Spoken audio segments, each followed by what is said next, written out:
Λοιπόν, σήμερα θα μιλήσουμε για τις ασθένειες. Αν κάποιοι είναι πανέτοιμοι να θεραπευτούν από μια ασθένεια που κουβαλάνε για χρόνια, θα θεραπευτούν σήμερα. Δεν χρειάζεται να κάνουν τίποτα. Δεν έχει να κάνει όμως με μένα. Έχει να κάνει απόλυτα με το πόσο έτοιμος είναι κάποιος να θεραπευτεί. Όταν κάποιος είναι πραγματικά έτοιμος να θεραπευτεί, να απελευθερωθεί δηλαδή από την ψευδαίσθηση της ασθένειας, θα βγάλει νόημα αργότερα. Το μόνο που χρειάζεται να καταλάβει στην πραγματικότητα είναι ότι δεν υπήρχε ποτέ ασθένεια. Αλλά για να φτάσει κάποιο σε αυτό το σημείο, προφανέστατα μπορεί για κάποιον να παίρνει πάρα πολύ χρόνο, μπορεί για κάποιους άλλους να παίρνει λιγότερο. Δεν έχει να κάνει ποτέ με αυτόν που τον βοηθάει να θεραπευτεί, έχει να κάνει με τον ίδιο το θεραπευόμενο. Όπως θα έχετε καταλάβει, όλα αυτά τα χρόνια και όλα αυτά τα live που κάνουμε, συζητάω για κάποιες αξίες, για κάποιες αρχές που έχω υιοθετήσει ή ας πούμε βασίζω όλες αυτές τις γνώσεις, τις ιδέες και τις αλήθειες που μοιράζομαι μαζί σας. Η γνώση και η αρχή, μπράβο, ακριβώς. Η γνώση και η αρχή που στηρίζεται το σημερινό live και όλα τα προηγούμενα για την ακρίβεια, αλλά το σημερινό live ακόμα περισσότερο, είναι ότι το σώμα και το πνεύμα δεν είναι διαχωρισμένα. Αυτό όπως ακριβώς το περιγράφω αυτή τη στιγμή, ακριβώς όπως το λέω, ότι το σώμα και το πνεύμα δεν είναι διαχωρισμένα, αυτή η γνώση σαν κατανόηση λείπει από τους περισσότερους ανθρώπους και γι' αυτό δεν μπορούν να θεραπεύσουν το σώμα τους και το πνεύμα τους, αλλά το σώμα τους στο φυσικό επίπεδο. Για τους περισσότερους ανθρώπους, όταν τους ρωτάς να σου πούνε την προτεραιότητα που υπάρχει μέσα στο κεφαλάκι τους για το ποια είναι το πιο σημαντικό θέμα, πάντα καταλήγουν στο θέμα υγείας. Ότι δηλαδή το θέμα υγείας είναι η προτεραιότητα στη ζωή των ανθρώπων. Και προφανέστατα κάποιος βάζει προτεραιότητα ένα ζήτημα στη ζωή του, γιατί είναι και το ζήτημα το οποίο είναι διαχωρισμένος από αυτό. Ένας άνθρωπος που έχει κάτι δεν το αναζητάει αυτό το κάτι, ούτε το θεωρεί και πάρα πολύ σημαντικό. Δεν είναι προτεραιότητα για τον υγιή άνθρωπο η υγεία. Η υγεία είναι κάτι φυσικό. Είναι κάτι το οποίο εξ αρχής θα έπρεπε να είναι δεδομένο και όχι ζητούμενο. Όμως, έχουμε μεγαλώσει όλοι σε μια κοινωνία όπου έχουμε δει κάποια πραγματάκια, όπως π.χ. τη φτώχεια, όπως π.χ. τις ασθένειες, όπως π.χ. τον πόλεμο, όπως π.χ. τα προβλήματα, πράγματα τα οποία οι άνθρωποι, επειδή τα είδανε πάρα πολλές φορές εκεί έξω, δεν αμφισβητήσαν ποτέ ότι θα μπορούσαν να έχουν μια ζωή χωρίς αυτά. Επειδή τα είδανε πάρα πολλές φορές εκεί έξω, δεν αμφισβητήσανε ποτέ ότι μπορεί και να μην είναι αλήθεια. Μπορεί και να υπάρχει δυνατότητα, ας πούμε, για έναν άνθρωπο να είναι full στην υγεία, full στην αυθονία, full στην ευημερία. Ο λόγος που δημιουργήθηκαν οι ασθένειες εξ αρχής, είστε στο προφίλ που σας είπα, θα μιλάω με δικούς μου όρους τώρα. Όποιος θέλει τις αφομοιώνει αυτές τις αρχές που λέω και όποιος τις καταλάβει τις κατάλαβε. Ο λόγος που εξ αρχής πιστεύω ότι δημιουργήθηκαν οι ασθένειες, από τη στιγμή που το σώμα μας έχει την τάση να αυτοθεραπεύεται, είναι ο διαχωρισμός. Υπάρχει διαχωρισμός σε κάποιο επίπεδο, τις περισσότερες φορές το επίπεδο που σχετίζεται με τις ασθένειες στο φυσικό μας σώμα, είναι ο διαχωρισμός ανάμεσα στο σώμα και το πνεύμα. Οι άνθρωποι για πάρα πολλά χρόνια είχαν συνηθίσει να τα βλέπουν αυτά τα δύο, που σε Ιωάννα, έχουν συνηθίσει να βλέπουν αυτά τα δύο σαν δύο διαφορετικά πράγματα. Υπήρχαν οι άνθρωποι που θεωρούσαν ότι το σώμα είναι σώμα, αφού το βλέπω είναι ύλη. Αυτό είναι ένα πολύ χαμηλό επίπεδο να βλέπεις τη ζωή γενικότερα, να αντιλαμβάνεσαι δηλαδή την ύλη σαν μόνο ύλη, σαν να μην έχει ύλη τίποτα παραπάνω από αυτό που βλέπουμε. Και υπήρχαν και άλλοι άνθρωποι, τα τελευταία χρόνια έτσι λίγο πιο τρελοί, οι οποίοι καταλαβαίνανε σιγά σιγά, για σκοστή, ότι όλα στο τέλος της ημέρας τι κάνεις. Δεν μπήκα στο live σου, μωρέ. Δεν μπήκα, το ξέχασα τελείως, μωρέ. Sorry. Καταλαβαίνουν λοιπόν αυτοί οι άνθρωποι, αυτή η άλλη μερίδα ανθρώπων, οι λίγο πιο τρελοί, καταλαβαίνουν ότι στο τέλος της ημέρας όλα είναι ενέργεια. Και όταν μιλάμε για ενέργεια, μιλάμε για σώμα, για ύλη και πνεύμα. Ότι είναι και τα δύο. Είναι πολύ εύκολο να καταλάβει κάποιος και να αφομοιώσει αυτήν την ιδέα ότι το σώμα μας δεν είναι μόνο σώμα, δεν είναι μόνο αυτό που βλέπουμε, αλλά είναι και πνεύμα. Από κάτι το οποίο πλέον και η συμβατική ιατρική το έχει επιστημονικά αποδείξει ότι 99,9% των ασθενειών είναι ψυχοσωματικές, είναι αυτοάνοσα, είναι ψυχοσωματικά. Ακριβώς αυτή η έννοια του ψυχοσωματικού περιγράφει αυτό που σας λέω. Ότι το σώμα και το πνεύμα, η ψυχή δηλαδή, όπως το ονομάζει στη σύγχρονη εποχή η επιστήμη, η ψυχή και το σώμα δεν είναι δύο διαφορετικά πράγματα. Και όπως σας έχω πει και στα προηγούμενα live, το να προσπαθείς να δημιουργήσεις μία γειωμένη και σταθερή και θεμελιώδη μεταβολή στη ζωή σου, στο φυσικό επίπεδο, στην ύλη, χρησιμοποιώντας το έξω προς τα μέσα, επειδή το έξω, η ύλη δηλαδή, δονείται σε μία πάρα πολύ χαμηλότερη δόνηση από ότι το πνεύμα, οι αρετές, τα συναισθήματα, οι σκέψεις, χρειάζεται να καταβάλει κάποιος πάρα πολύ μεγάλη προσπάθεια. Το παράδειγμα με την πέτρα ή το παράδειγμα με το νερό, τον αέρα και τον πάγο. Ο πάγος δονείται σε πολύ πιο χαμηλές δονήσεις, τα υποατομικά δηλαδή σωματίδια μέσα στον πάγο, υδρογόνο 2 οξυγόνο, το ίδιο πράγμα με το νερό, κινούνται πιο αργά. Υπάρχει λιγότερη ενέργεια μέσα σε όλο αυτό. Αυτό κάνει. Η ενέργεια λοιπόν, όταν βάλεις φωτιά στο παγάκι, αυτό που κάνει είναι να αρχίσει να γίνεται νερό. Όσο περισσότερη ενέργεια βάζεις σε κάτι, τόσο περισσότερο μεταβάλεις και τη φύση του και γίνεται πιο ανοιχτό, πιο μεταβαλλόμενο, ποια είναι η λέξη τώρα που θέλω να πω, πιο ελαφρύ. Αυτό, πιο ελαφρύ. Συνεπώς, όταν προσπαθεί κάποιος να αλλάξει την ύλη απ' έξω προς τα μέσα, μπορεί να το κάνει, γιατί το σώμα και το πνεύμα, η ψυχή και το σώμα είναι απόλυτα συνδεδεμένα, είναι ένα, δεν είναι δύο πράγματα, είναι το ίδιο και το αυτό. Όμως η ενέργεια που χρειάζεται να καταναλώσει για να το πετύχει αυτό το πράγμα, κοστίζει. Κοστίζει, και αυτό είναι η καλύτερη απόδειξη για αυτό το πράγμα, είναι το πόσο πολύ κοστίζει το σύστημα υγείας μας. Αν παρατηρήσετε το σύστημα υγείας, γεια σου Αρμάντο. Αν παρατηρήσετε το σύστημα υγεία μας, δηλαδή οι περισσότεροι άνθρωποι φοβούνται μην αρρωστήσουν, γιατί τα λεφτά που πρέπει να δώσουν για να φτιάξει η υγεία τους είναι πάρα πολλά. Γενικά λοιπόν, όταν προσπαθείς να αλλάξεις κάτι έξω προς τα μέσα, από την ύλη. Τώρα μη σε κάνω blog τώρα, άσε με τώρα. Συζητάμε για πνευματικότητα εδώ πέρα. Όταν προσπαθεί κάποιος να αλλάξει την ύλη για να αλλάξει και τα συναισθήματά του, θα φας το blog τώρα, δεν. Τι να σε κάνω τώρα. Χρειάζεται να καταναλώσει πάρα πολύ μεγάλες ποσότητες ενέργειας. Εάν όμως κάποιος αντιληφθεί ότι όλα όσα υπάρχουν είναι ενέργεια και η ενέργεια είναι και η ύλη και το πνεύμα, τότε μπορεί πολύ εύστοχα και πολύ σοφά να κοιτάξει από μέσα προς τα έξω και να αρχίσει να κάνει πιο δυνατές μεταβολές. Είπα στο χθεσινό live ότι είναι και δύσκολο και εύκολο. Απλό δεν είναι, αλλά είναι και δύσκολο και εύκολο. Για κάποιους ανθρώπους που είναι έτσι πολύ συνδεδεμένοι με το πνεύμα τους είναι πολύ πιο εύκολο να κάνουν θεραπεία συναισθηματικής, νοητικής, πνευματικής φύσεως και να φέρουν και φυσικό επακόλουθο στη ζωή τους, να θεραπεύσουν την υγεία τους, να φέρουν περισσότερα χρήματα, να κάνουν ό,τι θέλουν στο φυσικό τους επίπεδο. Αλλά επειδή πάρα πολλοί άνθρωποι ζουν τη ζωή τους στην τρίτη διάσταση με ένα ζευγάρι γυαλιά το οποίο είναι πάρα πολύ θαμπομένο, υπάρχει δηλαδή πάρα πολύ μεγάλος διαχωρισμός και δεν μπορούν ούτε καν την ενότητα του σώματος με του πνεύματος να αντιληφθούν. Γι' αυτό το λόγο οι περισσότεροι άνθρωποι, όταν έχουν ένα πρόβλημα στο φυσικό του σώμα, στρέφονται ακόμα μέχρι και σήμερα στη συμβατική ιατρική. Δεν ακυρώνω τη συμβατική ιατρική, απλά λέω ότι η συμβατική ιατρική είναι ωφέλιμη για κάποια πάρα πολύ συγκεκριμένα πράγματα.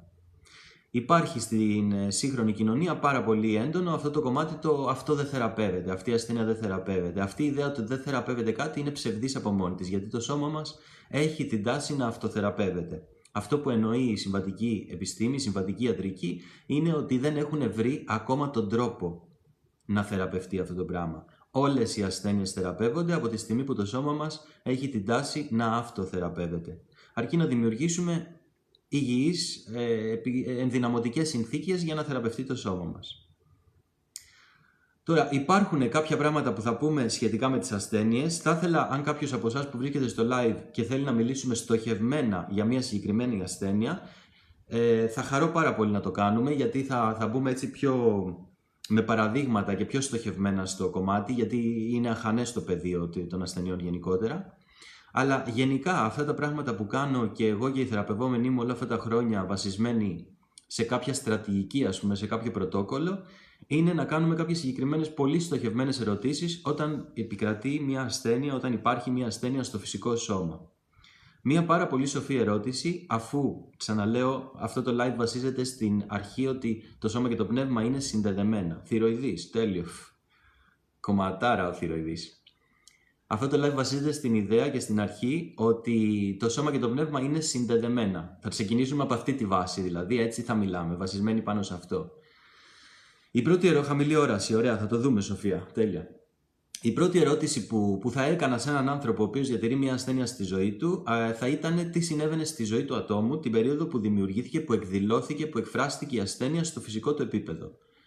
Υπάρχει μια εκπληκτική σύμπτωση, μέσα εισαγωγικά, όπου όταν το άτομο δημιουργεί στο φυσικό, εκδηλώνει στο φυσικό επίπεδο, δεν δημιουργείται εκείνη τη στιγμή, εκδηλώνεται εκείνη τη στιγμή, στο φυσικό του επίπεδο μια ασθένεια, παρατηρούμε ότι ανάμεσα σε 1 έως 3 μήνες πριν από το γεγονός αυτό, την εκδήλωση δηλαδή της ασθένειας, υπήρχε κάτι πάρα πολύ τραυματικό, ένα πάρα πολύ χασιμότο, τέλεια.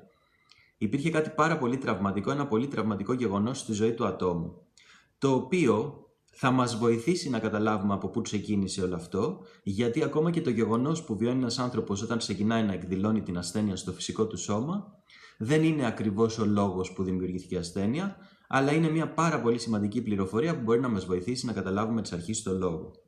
Γενικά, να ξέρετε, επειδή υπάρχουν πάρα πολλά στρώματα, έχουμε για την ακρίβεια 5 διαφορετικά σώματα, υπάρχουν πάρα πολλά στρώματα που εκδηλώνεται πρώτα η ασθένεια πριν αρχίσει να ενεργοποιείται και να εκφράζεται στο φυσικό μας σώμα. Αυτό που συμβαίνει στην πραγματικότητα είναι ότι όταν μια ασθένεια εκδηλώνεται εν τέλει στο φυσικό σώμα και τη βλέπουμε, την ονομάζουμε, έχω αυτό, έχω αυτό, έχω αυτό, έχει ήδη ο οργανισμός μας, η ψυχή μας, η ενέργειά μας, έχει ήδη προσπαθήσει να τη θεραπεύσει στα προηγούμενα στρώματα. Στο νοητικό, στο συναισθηματικό, στο εθερικό και στο ψυχικό. Έχει ήδη προσπαθήσει να την επεξεργαστεί και να τη θεραπεύσει. Αυτό δείχνει ψωριασική αρθρίτιδα. Πολύ δυνατό. Η βάση είναι η μέθοδος Theta Irma, ωραίο όνομα, η μέθοδος Theta Healing. Αν θέλεις να σου στείλω μετά το live πληροφορίες, αλλά μείνε αν θέλεις το live να ακούσεις, γιατί είναι αρκετά πιο προχωρημένα από την ιδέα του Theta Healing όλα αυτά που θα πούμε. Είναι ακόμα μεγαλύτερο από αυτό που το Theta Healing διδάσκει, ας πούμε. Λοιπόν, έχοντας πει αυτό, εάν η ασθένεια όταν εκδηλώνεται στο φυσικό μας σώμα έχει ήδη περάσει από 4 διαφορετικά σώματα, έξιμα, έχει ήδη περάσει από 4 διαφορετικά σώματα και δεν έχει καταφέρει ο οργανισμός να την επεξεργαστεί, η ψυχή μας να την επεξεργαστεί, τότε φανταστείτε ότι είναι το τελευταίο στάδιο, είναι το τελευταίο επίπεδο. Αν κάτι εκδηλωθεί στο φυσικό επίπεδο, είναι η τελευταία ευκαιρία, ας πούμε, του ατόμου για να μπορέσει να καταλάβει κάτι για τον εαυτό του. Αν κάποιος αντιμετωπίσει τις ασθένειες όχι σαν πρόβλημα, αλλά σαν επικοινωνία, τρόπο επικοινωνίας της ψυχής του, θα έχει να μάθει πάρα πολλά για τον εαυτό του. 94% αναπηρία. Θα το δούμε και αυτό. Εάν κάποιος, ξαναλέω, δεν σταματήσει να αντιμετωπίζει την ασθένεια που έχει δημιουργηθεί στη ζωή του, σταματήσει να την αντιμετωπίζει σαν το πρόβλημα το οποίο πρέπει να το βγάλει από τη ζωή του και αρχίσει να ρωτάει τι προσπαθεί η ψυχή μου να με επικοινωνήσει, η θεραπεία που θα λάβει αυτό το άτομο είναι πολύ μεγαλύτερη από την υγεία του φυσικού σώματος. Θα λάβει θεραπεία σε όλα τα επίπεδα. Και αυτό σημαίνει ότι δεν υπάρχει κανένας λόγος να ξεκινήσει να εκδηλώνεται ξανά η ασθένεια. Δηλαδή, όταν το άτομο καταλάβει το μήνυμα που προσπαθεί η ψυχή να του μεταφέρει, η ασθένεια δεν έχει κανένα λόγο να υπάρχει στο φυσικό επίπεδο και εξαφανίζεται. Το ίδιο που λέγαμε χθες για τις εξαρτήσεις. Αν κάποιος δεν αντιμετωπίζει τις εξαρτήσεις σαν το πρόβλημα, αλλά την προσωρινή λύση που έχει βρει ο εαυτός του, ο οργανισμός του, η ψυχή του, για να παίρνει κάτι το οποίο δεν μπορεί να το πάρει με διαφορετικό τρόπο, μπορεί να θεραπεύσει και την εξάρτηση. Αλλά η εξάρτηση και η ασθένεια δεν ήταν ποτέ αυτό καθεαυτό το πρόβλημα. Για την ακρίβεια είναι ένας τρόπος επικοινωνίας της ψυχής του ατόμου. Προσπαθεί η ψυχή, η ενέργεια να επικοινωνήσει κάτι πάρα πολύ σημαντικό, το οποίο δεν μπόρεσε να το επικοινωνήσει ούτε καν στα προηγούμενα 4 επίπεδα, στα προηγούμενα 4 σώματα, και έχει εκδηλωθεί στο φυσικό επίπεδο.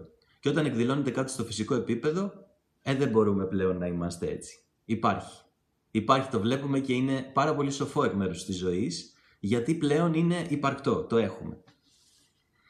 Κάθε ασθένεια λοιπόν έχει ένα μήνυμα να μας μεταφέρει και περισσότερες φορές έχει πολύ περισσότερα από ένα μηνύματα. Μία πάρα πολύ σημαντική ερώτηση, αν θέλετε γράψτε τις, γιατί αυτές οι ερωτήσεις, αν κάποιος είναι σε ένα πολύ μεγάλο επίπεδο συνειδητότητας, μπορεί πραγματικά να θεραπεύσει τον εαυτό του μέσα σε μια νύχτα, δεν χρειάζεται να γίνει κάτι. Αν πάρει συνειδητοποιησάρες, Εντάξει, κάποιοι άνθρωποι χρειάζονται πολύ περισσότερο χρόνο και ίσως χρειάζονται και προσωπική καθοδήγηση. Εδώ είμαστε για προσωπικές θεραπείες. Αλλά μπορεί αυτές οι πληροφορίες που θα λάβει κάποιος σήμερα και αυτές οι ερωτήσεις να τον κάνουν να αλλάξει τη ζωή του 180 μοίρες μόνο που αν είναι παρόν, αν τις ακούσει και τις καταλάβει. Μία από τις σημαντικότερες λοιπόν ερωτήσεις που κάνουμε. Πες μου, Σωτήρη, και θα προχωρήσω εγώ σε λίγο. Μία από τις σημαντικότερες ερωτήσεις που κάνουμε όταν υπάρχει φυσική ασθένεια στο φυσικό σώμα είναι πότε εκδηλώθηκε στη φυσική, γεια σου γίγαντα, στο φυσικό επίπεδο. Τι συνέβαινε την περίοδο αυτή, περίπου 2 ή 3 μήνες πριν, εκεί ανάμεσα σε αυτά τα στάδια, στη ζωή του ατόμου. Και θα δούμε ότι υπήρχε πάντα ένα πολύ καθοριστικό γεγονός. Δεν ξέρω με ποιο τρόπο συμβαίνει αυτό, αλλά είναι 100% αυτό που σας λέω. Υπήρχε ένα καθοριστικό γεγονός, το οποίο ενεργοποίησε το σώμα, ώστε να αρχίσει να επικοινωνεί με κάποιο τρόπο, την ψυχή με συγχωρείτε, ώστε να αρχίσει να επικοινωνεί μέσω του σώματος κάτι στο άτομο. Τώρα, αναλόγως στα σημεία που έχουμε ασθένειες, είναι και το μήνυμα. Το μήνυμα δηλαδή που προσπαθεί να μας μεταβιβάσει η ψυχή μας είναι πάρα πολύ to the point, δεν υπάρχει τυχαίο. Αν υπάρχει ασθένεια σε ένα συγκεκριμένο όργανο του σώματος, σε ένα συγκεκριμένο σημείο, το μήνυμα σχετίζεται απόλυτα με το σημείο. Πάμε σιγά σιγά, για να το βάζουμε έτσι λίγο σε πλαίσια και παραδείγματα, πάμε σιγά σιγά να μελετήσουμε τις ασθένειες που ήδη γράψατε εδώ πέρα. Η ασθένεια του Χασιμότο, θηροειδής. Είτε όζη, υπερθηροειδισμός, Χασιμότο είναι υποθηροειδισμός. Χωρίς κάποιος να έχει καμία γνώση από βιολογία και ιατρική. Θα δείτε τώρα πώς θα γίνουμε όλοι γιατροί τώρα εδώ πέρα. Παρακαλώ, τονίζω, γιατί πρέπει να το πω, ότι οι γνώσεις που μεταφέρω αυτή τη στιγμή δεν υποκαθιστούν και αντικαθιστούν ιατροφαρμακευτικές διαγνώσεις. Ναι, πρέπει να το πω. Πάρτε αυτές τις πληροφορίες, μελετήστε τις μόνοι σας. Μην πάρετε αποφάσεις βασισμένες σε αυτά που σας λέω. Μελετήστε τις, στοχαστείτε τις. Λοιπόν, Χασιμότο, υποθηροειδισμός. Αυτό σημαίνει ότι ο θηροειδής αδένας, ένας από τους 7 μεγαλύτερους αδένες του σώματος, υπολειτουργεί. Ο θηροειδής αδένας βρίσκεται εδώ, οπότε κατευθείαν το σημείο που βρίσκεται το όργανο που υπάρχει ασθένεια μπορεί να μας διδάξει πάρα πολλά πράγματα. Εδώ τι όργανα υπάρχουν, ο λαιμός τι κάνει, είναι τα λόγια που λέμε, είναι αυτά που πάμε να καταπιούμε, θα το δούμε λίγο από την καθημερινή μας οπτική. Είναι το σημείο όπου όταν περνάει η ενέργεια από εδώ, είτε προς τα μέσα, δηλαδή καταπίνω κάτι, η φράση δεν μπορώ να το καταπιώ αυτό, χρησιμοποιήστε τη αυτή να δείτε τι δεν μπορείτε να καταπιείτε στη ζωή σας. Και δεύτερον, η ενέργεια περνάει και από την άλλη μεριά, τι δεν λέω. Οι άνθρωποι που έχουν υποθυροειδισμό, Χασιμότο, έχουν πάρα πολύ καταπιέσει την έκφρασή τους. Υπάρχουν πάρα πολύ στενά όρια μέσα τους, έχουν αποφασίσει να ελέγχουν τον εαυτό τους για να μην εκφραστούν ελεύθερα. Καθόλου τυχαία. Επίσης, ο θηροειδής αδένας, όπως είπα, είναι ένας από τους 7 κεντρικούς αδένες του σώματος. Στους αδένες γενικότερα, να ξέρετε, στο φυσικό σώμα, εντάξει, λίγο πιο ιατρική γνώση, γιατί έτσι τις τα έχω μελετήσει, αλλά είναι καλό να ξέρει κάποιος ότι αυτό που γίνεται στους αδένες, όπως τον αδένα της επίφυσης, όπως τον αδένα της υπόφυσης, όπως τον αδένα των επινεφριδίων, τα επινεφρίδια, αυτό που γίνεται στους αδένες είναι η ανταλλαγή των χημικών ουσιών. Μεταφέρονται χημικές ουσίες μέσω της σπονδυλικής στήλης μας, δηλαδή στην πραγματικότητα μεταφέρεται ενέργεια. Εάν ένας άνθρωπος έχει, για παράδειγμα, πάρα πολλά πεπτικά προβλήματα, στους αδένες που σχετίζονται με το τρίτο ενεργειακό του κέντρο, 2 περίπου εκατοστά πάνω από τον αφαλό, αυτό που συμβαίνει είναι να μεταβάλει την ενέργεια και στο 5ο ενεργειακό του κέντρο, το οποίο είναι το κέντρο της επικοινωνίας. Φανταστείτε λοιπόν ότι όταν μιλάμε για θηροειδή αδένα, μιλάμε για επικοινωνία. Υπάρχει κάτι το οποίο το άτομο αρνείται να επικοινωνήσει, οπότε υστερεί και η επικοινωνία στη ζωή του. Νομίζω πιο πριν είδα ψωριασική αρθρίτιδα. Να πάμε έτσι λίγο και θα τα δούμε όλα. Δεν θα έχουμε πάρα πολύ χρόνο, αλλά θα δούμε όλα όσα γράψατε. Η ψωριασική αρθρίτιδα είναι μια ασθένεια η οποία εκφράζεται και εκδηλώνεται στο φυσικό σώμα, στο δέρμα.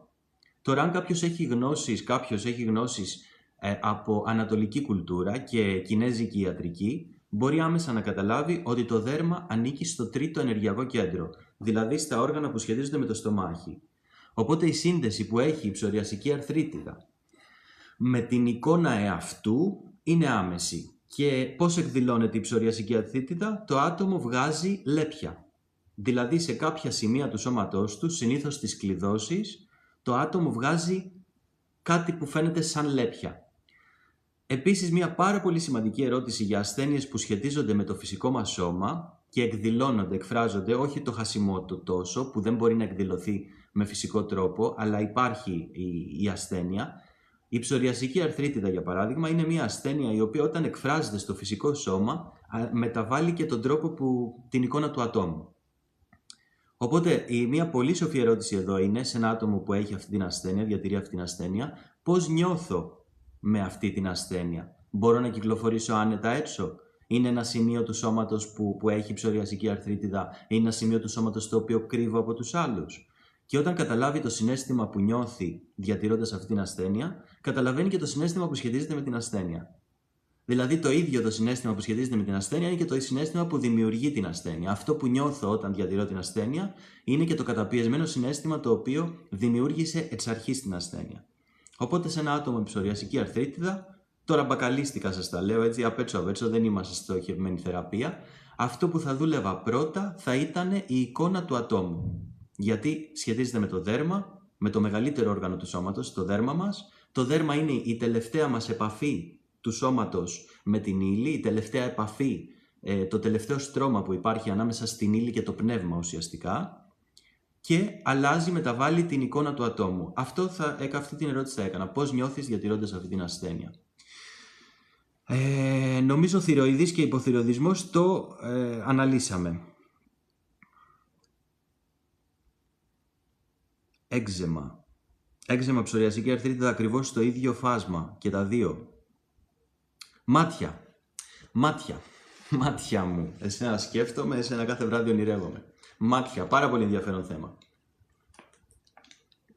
Για τα μάτια θα σας μιλήσω με ένα προσωπικό βίωμα. Πριν από λίγα χρόνια είχα αρχίσει να καταλαβαίνω ότι δεν βλέπω και πολύ καλά. Θάμπωναν για λίγο τα μάτια μου και δεν μπορούσα να δω καλά. Και είχα αρχίσει να υποψιάζομαι ότι υπάρχει μοιοπία. Πήγα λοιπόν στον οφθαλμίατρο και μου έκανε αυτό το τεστ που κάνουν για να δουν σε τι κατάσταση βρίσκονται τα μάτια μου. Και μου βρήκε δύο πράγματα. Μου βρήκε μοιοπία 1,5 και 2, 1,8 και 2, 1,8 δεξί, 2 αριστερό. Και μου βρήκε και διαβήτη, πολύ δυνατό, θα το δούμε. Και μου βρήκε και αστιγματισμό. Ένα μήνα μετά θα ξαναπήγαινα, μου έγραψε η Αγιά, πήρα γυαλάκια, τα έχω και εδώ μαζί μου, τα έχω πάρει μαζί μου, δεν μου χρειάζεται πλέον. Μου λέει λοιπόν, θα σου γράψω αυτά τα γυαλάκια και θα πας σε ένα μήνα, θα ξανάρθεις να κάνουμε ξανά την εξέταση. Γιατί βλέπω ότι μπορεί να αρχίσει να έχεις περισσότερο. Μπορεί να χρειαστείς να σου γράψω κάποια άλλα γυαλιά. Λέω, οκ. Όντας θεραπευτής εγώ τότε, ήδη ήμουνα δηλαδή θεραπευτής μεθόδου και εκείνη την περίοδο ασχολιόμουν και πάρα πολύ με τις ασθένειες στο φυσικό σώμα. Είχε πάρα πολύ ενδιαφέρον για μένα. Άρχισα έτσι, σαν παιχνίδι το είδα και λέω, κάτσε να δω, ξέρω εγώ. Νεφρά, όλα σώζονται, μην αγχώνεσαι. Λέω σαν παιχνίδι, κάτσε να τη μελετήσω λίγο την ασθένεια. Αν είχα έναν θεραπευόμενο απέναντί μου, τι ερωτήσεις θα του έκανα? Και άρχισα να κάνω ερωτήσεις στον εαυτό μου. Βρήκα λοιπόν ότι αυτή τη σύνδεση που έχουν οι φυσικές, εκεί είναι που την ανακάλυψα αυτή τη σύνδεση, αυτή τη to the point σύνδεση που έχουν οι φυσικές ασθένειες με κάτι συναισθηματικό και νοητικό. Τι συμβαίνει στη ζωή του ατόμου, έτσι χρειάζεται να τη μελετήσει κάποιος την ασθένεια. Τι συμβαίνει στη ζωή του ατόμου που έχει μοιοπία? Αυτός που έχει μοιοπία δεν βλέπει καλά κοντά. Δεν βλέπει καλά μακριά, αλλά βλέπει κοντά. Τι σημαίνει αυτό πρακτικά? Ότι δεν βλέπει καλά μακριά, δεν του επιτρέπει ο οργανισμός του, τα μάτια του δεν του επιτρέπουν να δει τους άλλους, οπότε αναγκάζεται να στραφεί προς τα μέσα του. Η μοιοπία είναι ένας τρόπος που εκδηλώνει η ψυχή μας την επικοινωνία, αυτό που θέλει να επικοινωνήσει σε εμάς, για να μας κάνει να σταματήσουμε να κοιτάμε έξω από εμάς και να μας στρέψει την προσοχή μέσα σε εμάς. Αντιθέτως, όμως, όταν βλέπουμε ανθρώπους που πηγαίνουν έτσι στα 45, 50, 55 σε αυτή την ηλικία, είναι συχνό φαινόμενο να παρατηρούμε ότι αυτοί οι άνθρωποι έχουν πρεσβειοπία. Όσο μεγαλώνουν οι άνθρωποι έχουν πρεσβειοπία. Η πρεσβειοπία λοιπόν τι είναι? Βλέπω καλά μακριά, αλλά δεν βλέπω κοντά. Υπάρχει ένα πάρα πολύ συχνό μοτίβο που εμφανίζεται στους ανθρώπους που έχουν πρεσβειοπία. Οι ίδιοι άνθρωποι που έχουν πρεσβειοπία έχουν και τεράστια επικριτικότητα. Τα διαβάζω εγώ τα μηνύματά σας, ακολουθώ τη ροή αυτή τη στιγμή, αλλά θα ξαναπάμε πίσω και θα τα δούμε όλα όσα μου γράφετε. Οι άνθρωποι, ξαναλέω, που έχουν μοιοπία, είναι ο τρόπος που η ψυχή τους προσπαθεί να τους πει «Μεγάλε, σταμάτα να βλέπεις έξω από σένα και κοίτα μέσα σου», και οι άνθρωποι που έχουν πρεσβειοπία τους λέει η ζωή «Μεγάλε, σταμάτα να βλέπεις μέσα σου», σταμάτα δηλαδή τον εγωκεντρισμό και τον αρκισισμό που διατηρείς και την επίκριση που έχεις στο έξω σου και ξεκίνα να βλέπεις και λίγο προς τα έξω. Τώρα σας λέω με ποιο τρόπο εγώ αντιλαμβάνομαι τις ασθένειες και βάλτε τα σαν παραδείγματα στη ζωή σας. Δείτε έναν άνθρωπο, για παράδειγμα, στο περιβάλλον σας που έχει μυοπία ή έχει πρεσβειοπία και δείτε αν αυτά τα πράγματα είναι αλήθεια. Έτσι, αυτό θέλω να κάνετε, να τα μελετάτε. Δεν θέλω να τα παίρνετε αμάσιτα. Να τα μελετάτε. Λοιπόν, τότε λοιπόν έκανα θεραπεία στον εαυτό μου, βασισμένος πάνω σε αυτή την ιδέα. Γιατί κοιτάω συνέχεια έτσι από εμένα, γιατί η ζωή προσπαθεί να μου δείξει να κοιτάξω μέσα μου. Ένα μήνα μετά πήγα στον οφθαλμίατρο και μου λέει: Δεν ξέρω τι έχει γίνει, αλλά μυοπία δεν έχεις. Και εγώ χασκογελούσα από μέσα μου, τι να του εξηγήσω τώρα, τι να του πω. Ήμουνα πάρα πολύ χαρούμενος φυσικά, αλλά όμως διατήρησα τον αστιγματισμό. Τον αστιγματισμό το διατήρησα για πολλά χρόνια, για την ακρίβεια. Πάνω από 7 χρόνια. Και το μελετούσα, αναδιαστήματα το μελετούσα, να καταλάβω. Τι γίνεται λοιπόν στον αστιγματισμό? Ο αστιγματισμός είναι θέμα εστίασης. Είπαμε για τη μυοπία και για την πρεσβειοπία και αναλόγως και το βαθμό που έχει κάποιος είναι και το πόσο έντονο πρέπει να το κάνει. Πόσο έντονα πρέπει να ξεκινήσει να κοιτάει μέσα του, πόσο έντονα πρέπει να ξεκινήσει να συνδέεται με τους υπόλοιπους και να βλέπει και τις ανάγκες των άλλων και τους άλλους. Ο αστιγματισμός όμως είναι θέμα εστίασης του φακού. Οπότε άρχισα να μελετάω την εστίαση. Πώς δηλαδή, τι χρειάζεται, τι κάνω στην καθημερινότητά μου και σχετίζεται με την εστίαση, πού εστιάζω. Ένα παράδοξο που συνέβη στη δική μου ζωή είναι ότι εγώ δούλευα για 12 χρόνια στην εστίαση. Καθόλου τυχαίο. Βλέπετε, υπάρχει απόλυτη σύνδεση με πάρα πολλά πράγματα. Αλλά όμως, τον αστιγματισμό τον θεράπευσα πολλά χρόνια μετά, 7 χρόνια μετά. Υπάρχει νομίζω λίγο ακόμα, δηλαδή καμιά φορά τα μάτια μου θαμπώνουν. Όταν υπάρχει πάρα πολύ έντονο φως απέναντί μου, αλλά η ικανότητα των φακών μου να εστιάζουν καλύτερα, χωρίς να θαμπώνουν, έχει γίνει πολύ μεγαλύτερη τα τελευταία χρόνια. Ξέρω ότι δεν έχει θεραπευτεί πλήρως, αλλά δεν είναι κάτι που με απασχόλησε anyway, οπότε δεν συνέχισα να το μελετάω. Τα μάτια σχετίζονται λοιπόν πάρα πολύ με την αλήθεια. Τα μάτια βρίσκονται εδώ, τα μάτια σχετίζονται με το έκτο ενεργειακό μας κέντρο σύμφωνα με την ανατολική κουλτούρα, τον αδένα της επίφυσης, και το τρίτο μάτι στην ανατολική κουλτούρα, αυτό που ονομάζεται τρίτο μάτι. Τρίτο μάτι είναι η ικανότητά μας να συνδεόμαστε με την αλήθεια. Είναι η διαίσθηση. Και όταν λέω την αλήθεια, εννοώ κάποιος να σταματήσει να πιστεύει στο διαχωρισμό, να πιστεύει στις ασθένειες, να πιστεύει στην ψευδαίσθηση. Αυτό είναι η αλήθεια, αλλά είναι για άλλο live. Λοιπόν, θυμάμαι τα γόνατα που μου ανέφερε η Ελένη. Γεια σου, Ελένη. Όταν πονάνε τα γόνατα. Τα πόδια γενικά σχετίζονται με το ζήτημα της ασφάλειας. Είναι σημαντικό, αν θέλεις να μου το γράψεις, ποιο από τα δύο γόνατα πονάνε. Γιατί και αυτό μας δίνει ένα μήνυμα. Όταν πονάνε τα γόνατα, τα οποία είναι κλείδωση, τα οποία είναι ένα σημείο, τα οστά πηγαίνουν πάνω κάτω, τα γόνατα σχετίζονται τις περισσότερες φορές με το επόμενο βήμα. Εάν μιλάμε για το αριστερό γόνατο ενός ατόμου, τότε μιλάμε για την ανικανότητά του να νιώσει ασφάλεια να κάνει το επόμενο βήμα. Ενώ όταν μιλάμε για το δεξί γόνατο, είπα για το αριστερό, το να μην νιώθει ασφάλεια να κάνει το επόμενο βήμα, το δεξί είναι να μην νιώθει ικανός να το κάνει. Ξαναλέω, το αριστερό γόνατο είναι δεν νιώθω ασφάλεια να κάνω το επόμενο βήμα στη ζωή μου, το δεξί γόνατο είναι δεν έχω την ικανότητα, δεν είμαι ικανός να κάνω το επόμενο βήμα στη ζωή μου. Και τα δύο. Τώρα ξέρεις. Λοιπόν, ευερέθη στο έντερο. Ευερεθιστικότητα θα ρωτούσα εδώ πέρα. Τι είναι τα πράγματα τα οποία σε ερεθίζουν στην καθημερινότητά σου? Το έντερο, το ευερέθη στο έντερο σχετίζεται πάρα πολύ. Βάλε κύριε Στέφανα, ναι. Να είσαι καλά. Το έντερο σχετίζεται πάρα πολύ, είναι ένα όργανο το οποίο σχετίζεται πάρα πολύ με το συναίσθημα της ενόχλησης. Ακριβώς όπως ονομάζεται η ασθένεια, ευερεθιστικότητα, ευερέθη στο έντερο, δηλαδή σημαίνει ότι το έντερο ερεθίζεται πάρα πολύ εύκολα. Τις περισσότερες θα το πούμε για την αδαμαντίαση. Θα την πούμε και αυτή. Το συναίσθημα της ενόχλησης συνήθως κρύβει έναν πάρα πολύ βαθύ θυμό. Γενικά το όργανο του εντέρου είναι ένα όργανο που αποθηκεύει αρκετά μεγάλες ποσότητες θυμού. Είναι πράγματα τα οποία δεν μπορούμε να επεξεργαστούμε γιατί δεν υπάρχει αποδοχή των πραγμάτων.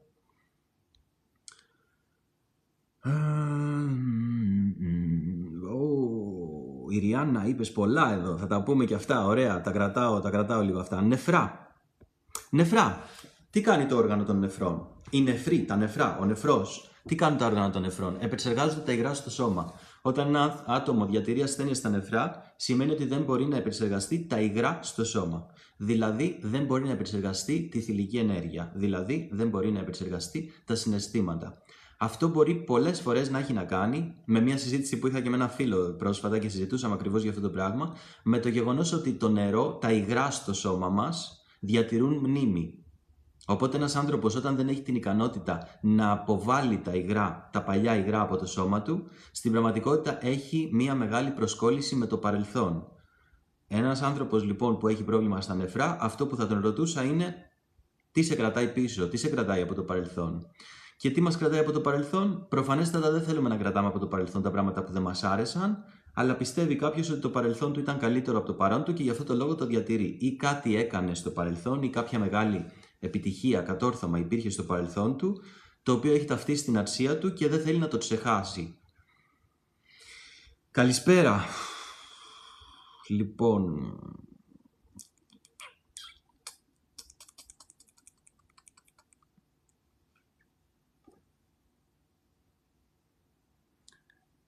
Και τι προτείνω για τα νεφρά? Αυτή την ερώτηση που έκανα τώρα θα έκανα και σε μια συνεδρία. Από εκεί θα ξεκινούσαμε. Τονίζω ότι αυτά που λέω εδώ πέρα δεν υποκαθιστούν και δεν αντικαθιστούν θεραπεία ολόκληρη. Αν θέλει κάποιος να μελετήσει και να θεραπεύσει μια ασθένεια, μπορούμε να κάνουμε προσωπική συνεδρία. Θα μιλήσουμε λίγο γενικευμένα τώρα εδώ πέρα. Αλλά αυτό που θα πρότεινα είναι να δω γιατί το άτομο διατηρεί ακόμα το παρελθόν του στο παρόν του. Τι είναι αυτό που τον εξυπηρετεί να τραβάει το παρελθόν και να το φέρει στο παρόν και ποια είναι η μνήμη, η ανάμνηση που δεν θέλει να αποβάλει. Τι είναι αυτό που θυμάται? Υπάρχει περίπτωση ένα άτομο που έχει πρόβλημα στα νεφρά να έχει βιώσει και κάποιον θάνατο ενός αγαπημένου του ανθρώπου, οπότε προσπαθεί να τον θυμάται, ή υπάρχει κάποιο πολύ σημαντικό γεγονός που βίωσε και θέλει να το θυμάται. Αλλά πιστεύω ότι οι νεφροί σχετίζονται πάρα πολύ με τη μνήμη, με την ανάμνηση, όπως συζητούσαμε και με τον Γιαννάρα. Λοιπόν, για να πάμε λίγο στη διπολική διαταραχή και στην κατάθλιψη. Να φύγουμε λίγο από το σώμα και να πάμε λίγο στις νοητικές και τις πνευματικές ασθένειες. Τονίζω, παιδιά, γιατί είναι σοβαρά τα θέματα τώρα που συζητάμε εδώ πέρα. Δεν θέλω κανένας να πάρει τα λόγια μου και να πάει να κάνει. Τώρα είναι το zoom. Δεν θέλω να πάρει κανένας τα λόγια μου και να πάει να αναλάβει δράση στη ζωή του βασισμένος πάνω σε αυτά. Θέλω να τα μελετήσετε από μόνοι σας. Η Ιωάννα δεν το ήξερα αυτό. Σοκ. Λοιπόν, ο τρόπος που αντιλαμβάνομαι εγώ την διπολική διαταραχή και την κατάθλιψη. Στην προκειμένη περίπτωση τη διπολική διαταραχή, τη μανιοκατάθλιψη, αν μελετήσει κάποιος, επειδή υπήρχε, όπως έχω πει και στα προηγούμενα live, επειδή υπήρχε και κάποιος στο οικογενειακό μου περιβάλλον με διπολική διαταραχή, κάποιοι για την ακρίβεια, την είχα μελετήσει πάρα πολύ έντονα τα τελευταία χρόνια. Και προφανέστατα κουβαλούσα και το γονίδιο, δηλαδή την προδιάθεση της διπολικής διαταραχής, οπότε είχα θορυβηθεί και τη μελέτησα πολύ περισσότερο από τις υπόλοιπες ασθένειες. Αν μελετήσει κάποιος αποστασιοποιημένα τη διπολική διαταραχή προσπαθώντας να την καταλάβει, αυτό που συμβαίνει είναι ότι το άτομο περνάει μία περίοδο μεγάλης θλίψης, βαθιάς θλίψης και μία περίοδο μανίας. Ο τρόπος που εγώ το αντιλαμβάνομαι αυτό το πράγμα μέσα από τα προσωπικά μου βιώματα είναι ότι ένα άτομο είναι σαν ένα μπαλάκι το οποίο πηγαίνω-έρχεται ανάμεσα σε δύο τοίχους. Χτυπάει μία στον ένα τοίχο και μία στον άλλο. Ο λόγος που συμβαίνει αυτό, πιστεύω, είναι γιατί το άτομο έχει βιώσει μια τεράστια απόρριψη, η οποία τον έκανε να αυτοαπορρίπτεται. Η απόρριψη δηλαδή του εαυτού, η απόρριψη της ζωής, η απόρριψη γεγονότων, η απόρριψη των πόλων, η απόρριψη πολλών πραγμάτων μπορεί να οδηγήσει στη διπολική διαταραχή. Γι' αυτό και είναι πάρα πολύ συχνό φαινόμενο η διπολική διαταραχή και η κατάθλιψη να ενεργοποιούνται μετά από μια ερωτική απογοήτευση. Γιατί στην ερωτική απογοήτευση, όταν ένα άτομο βιώσει τον απόλυτο έρωτα, συνδεθεί ολοκληρωτικά με έναν άλλο και νιώσει αυτή την αγάπη και τον έρωτα και το καθεξής, όταν χωρίζονται, είναι σαν να διασπάει τον εαυτό του σε δύο κομμάτια. Οπότε βιώνει την υπέρτατη φύση της απόρριψης, την υπέρτατη αίσθηση της απόρριψης. Συνεπώς, ένα άτομο για να μπορέσει να φύγει από τη διπολική διαταραχή, θα πρέπει να δει τι είναι αυτό που απορρίπτει. Και αν δεν κάνω λάθος, αυτό που απορρίπτει είναι ο εαυτός του. Πέρα από τα γεγονότα της ζωής, πέρα από αυτό που έγινε, είναι ο εαυτός του. Η διπολική διαταραχή, όπως και η κατάθλιψη, διατηρούνται πάρα πολύ από το συναίσθημα του θρήνου. Ο θρήνος είναι ένα συναίσθημα με πάρα πολύ χαμηλή δόνηση, το οποίο αποθηκεύεται εδώ, στην καρδιά. Στα πνευμόνια είναι η θλίψη, ο θρήνος αποθηκεύεται στο όργανο της καρδιάς. Είναι αυτό που ενεργοποιείται μετά από μια πάρα πολύ μεγάλη απώλεια. Άρα, στη ζωή του ατόμου που διατηρεί διπολική διαταραχή ή χρόνια κατάθλιψη, είναι καλό να μελετήσουμε ποια ήταν η απώλεια που βίωσε και για ποιο λόγο δεν την έχει αποδεχτεί. Και εκεί ξεκινάμε να κάνουμε τη θεραπεία βασισμένη πάνω στα 5 στάδια του θρήνου. Αυτή είναι η βάση. Λοιπόν, όταν μιλάμε για αναπηρία, γιατί είναι πολύ μεγάλο θέμα τώρα, με έχει βάλει σε σκέψεις τώρα όλο αυτό. Όταν μιλάμε για αναπηρία, αυτό που βλέπουμε στην πραγματικότητα είναι ένα άτομο το οποίο αδυνατεί να κάνει κάποια πράγματα. Πρέπει να είμαστε και σε θέση να καταλάβουμε τι είδους αναπηρία υπάρχει, αν είναι φυσική αναπηρία, τι δεν μπορεί να κάνει το άτομο από την περίοδο που απέκτησε αυτή την αναπηρία. Τι είναι αυτό που του στερεί του ατόμου και για ποιο λόγο η ψυχή του θεωρεί ότι το να το έκανε αυτό το πράγμα, το οποίο δεν μπορεί να κάνει πλέον με την ασθένεια, θα ήταν πιο καταστροφικό από ότι να μην το κάνει. Ξαναλέω ότι όλες οι ασθένειες έχουν ένα τεράστιο όφελος. Είπα ότι η θεραπεία που έχω διδαχτεί εγώ εξ αρχής και ξεκίνησα στον κλάδο της πνευματικότητας είναι η μέθοδος Theta. Theta Healing ονομάζεται. Theta Healing. Θα σου στείλω αν θέλεις μετά σύνδεσμο να δεις. Όμως άκου αυτά τα πράγματα χωρίς απαραίτητα μελέτη ή κάποια πιστοποίηση. Δεν υπάρχει λόγος να ψάχνουμε μια πιστοποίηση μελέτη. Άκου τα με αποστασιοποίηση και αν πάρεις κάποια πληροφορία που μπορεί να σε βοηθήσει, καλώς. Είναι προσωπικά βιώματα από αυτοθεραπείες και από θεραπείες άλλων ατόμων. Δεν έχω κάποιο χαρτί να σου πω είναι αυτό. Έχουμε τώρα σαν τάση γενικά σαν ανθρωπότητα, το καταλαβαίνω σε πολλά πράγματα στη ζωή, έχουμε την τάση να πρέπει να δούμε τις πιστοποιήσεις, τις επικυρώσεις από κάποιον. Είναι απλά, είναι πληροφορίες αυτό, είναι πληροφορίες. Λέω και εγώ το μακρύ μου και το κοντό μου, ξέρω εγώ. Μπορεί να βοηθηθούν κάποιοι άνθρωποι μέσα από το μακρύ μου και το κοντό μου. Αυτό, οπότε όταν μιλάμε για αναπηρίες, είναι σημαντικό να καταλάβουμε τι στερεί από το άτομο αυτή η αναπηρία. Τι είναι αυτό το οποίο μπορούσε να κάνει πριν, αλλά δεν μπορεί να το κάνει τώρα. Αν μιλάμε για αναπηρίες, για παράδειγμα χέρια-πόδια, το άτομο δεν μπορεί να χρησιμοποιήσει τα άκρα του. Για ποιο λόγο δεν μπορεί να χρησιμοποιήσει τα άκρα του και για ποιο λόγο η ψυχούλα του αποφάσισε ότι το να χρησιμοποιεί τα άκρα του είναι χειρότερο από το να μην τα χρησιμοποιεί. Γενικά έχουμε κάποιες συμπεριφορές και κάποιες συνήθειες στη ζωή να κάνουμε κάποια συγκεκριμένα πράγματα, όπως π.χ. ένας άνθρωπος που δουλεύει πάρα πολύ, ένας άνθρωπος πάρα πολύ εργατικός. Κάποια στιγμή το σώμα του θα καταρρεύσει. Γιατί η ανάγκη που έχει για ξεκούραση και χαλάρωση, η ψυχούλα του την έχει αυτή την ανάγκη. Anyway, δεν μπορεί να κάνει κάτι για να την αποφύγει αυτή την ιδέα, ότι χρειάζεται κάποια στιγμή να χαλαρώσει και να ξεκουραστεί. Και επειδή η ζωή είναι πάρα πολύ σοφή, κάποια στιγμή μπορεί να κάνει ένα άτομο να μην μπορεί πλέον να χρησιμοποιεί αυτά που χρησιμοποιούσε, για να πάρει επιτέλους τη χαλάρωση και την ξεκούραση.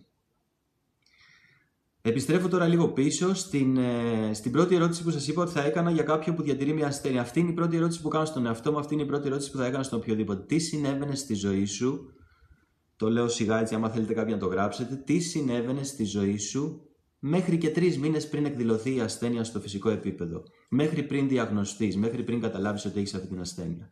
Εάν υπάρχει κάποιο πολύ συγκεκριμένο σοκαριστικό, καθοριστικό γεγονός στη ζωή του ατόμου, ο λόγος που εκδηλώθηκε εξ αρχής η ασθένεια είναι αυτός, γιατί το σώμα του πρέπει να του στείλει ένα μήνυμα ότι μεγάλε, για να το θεραπεύσεις αυτό που συνέβη, ακολούθα το δρόμο αυτό.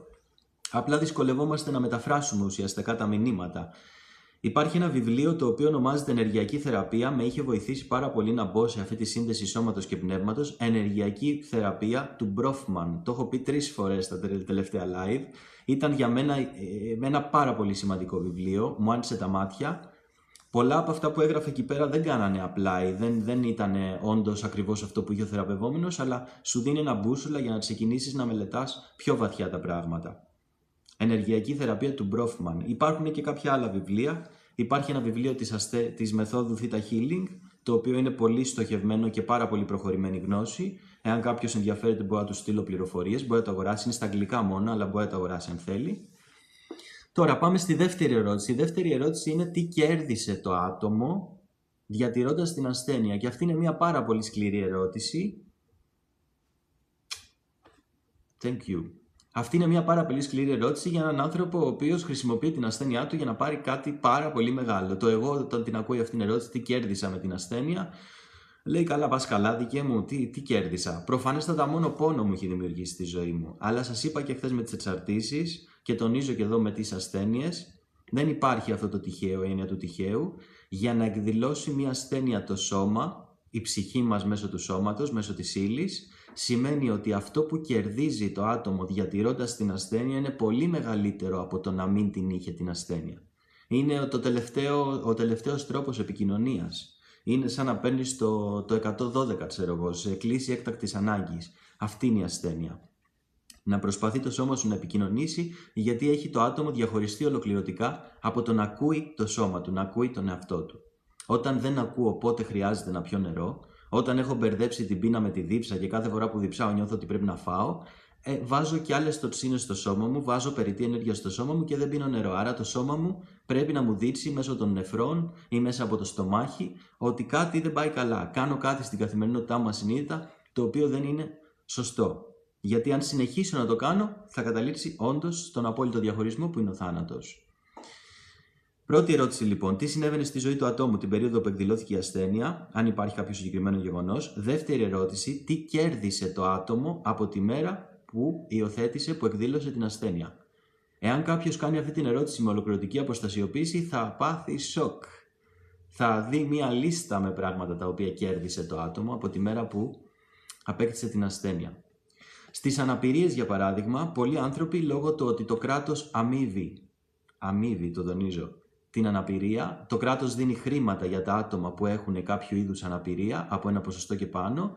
Καμιά φορά, αν το άτομο δεν είναι ολοκληρωτικά συνδεδεμένο με τα χρήματα, μπορεί να προσκοληθεί στο ότι από τη στιγμή που έχω την ασθένεια παίρνω και λεφτά από το κράτος. Σας λέω τώρα ένα πολύ τραβηγμένο παράδειγμα, αλλά δεν είναι καθόλου απίθανο να συμβεί αυτό το πράγμα. Είναι ένα στάδιο διαχωρισμού, αλλά δεν είναι απίθανο. Ένα άτομο δηλαδή που διατηρεί μία αναπηρία μπορεί να κερδίζει χρήματα ή μπορεί να κέρδισε τη συμπόνια από τους άλλους. Χαμηλά, δεν τα λέμε δυνατά. Ή μπορεί να πήρε αγάπη.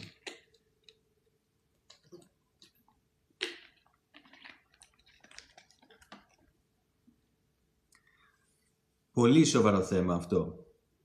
Σας λέω, αν μελετήσει κάποιος, αν αντιμετωπίσει και επεξεργαστεί τις ασθένειες με αυτόν τον τρόπο, ρωτώντας δηλαδή αν με εξυπηρετεί με κάποιο τρόπο, πώς με εξυπηρετεί, θα πάθει σοκ. Τώρα πάμε λίγο πιο βαθιά. Η επιστήμη τα τελευταία χρόνια έχει αρχίσει και καταλαβαίνει τη σύνδεση που έχουν οι μύκητες, τα παράσιτα και το yeast. Yeast, ποια είναι η ελληνική λέξη, αν κάποιος ξέρει το yeast, να μου πει την ελληνική λέξη γιατί μου διαφεύγει αυτή τη στιγμή. Έχει αρχίσει να καταλαβαίνει η επιστήμη πόσο αυτά τα πραγματάκια, τα βακτήρια, τα παράσιτα και οι μύκητες κρατάνε και υποστηρίζουν όλες τις ασθένειες που υπάρχουν στην ανθρωπότητα. Είτε είναι φυσικής εκδήλωσης, είτε είναι πνευματικής και νοητικής.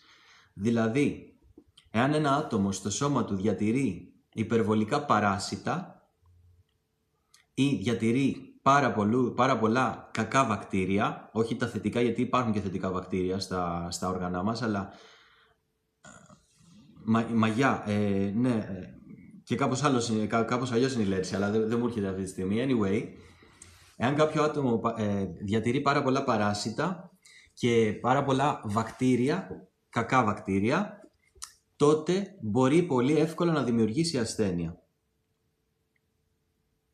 Επίσης είναι πολύ σημαντικό κάποιος, εάν του δοθεί η ευκαιρία ή αν θέλει να το κυνηγήσει, αν διατηρεί μια ασθένεια στη ζωή του και θέλει να την πάρει πολύ όχι γλουτένη, θα το βρω, δεν πειράζει, και θέλει πραγματικά να θεραπευτεί από κάτι, είναι πολύ σημαντικό να μελετήσει. Υπάρχει αυτή η εξέταση που σας λέω, στοιχίζει λίγο παραπάνω, γιατί είπαμε συμβατική ιατρική πλερό. Είναι η εξέταση για τα βαρέα μέταλλα. Ένα άτομο δηλαδή μπορεί να δημιουργεί πολλές ασθένειες στο σώμα του, ούτε καν μόνο μία,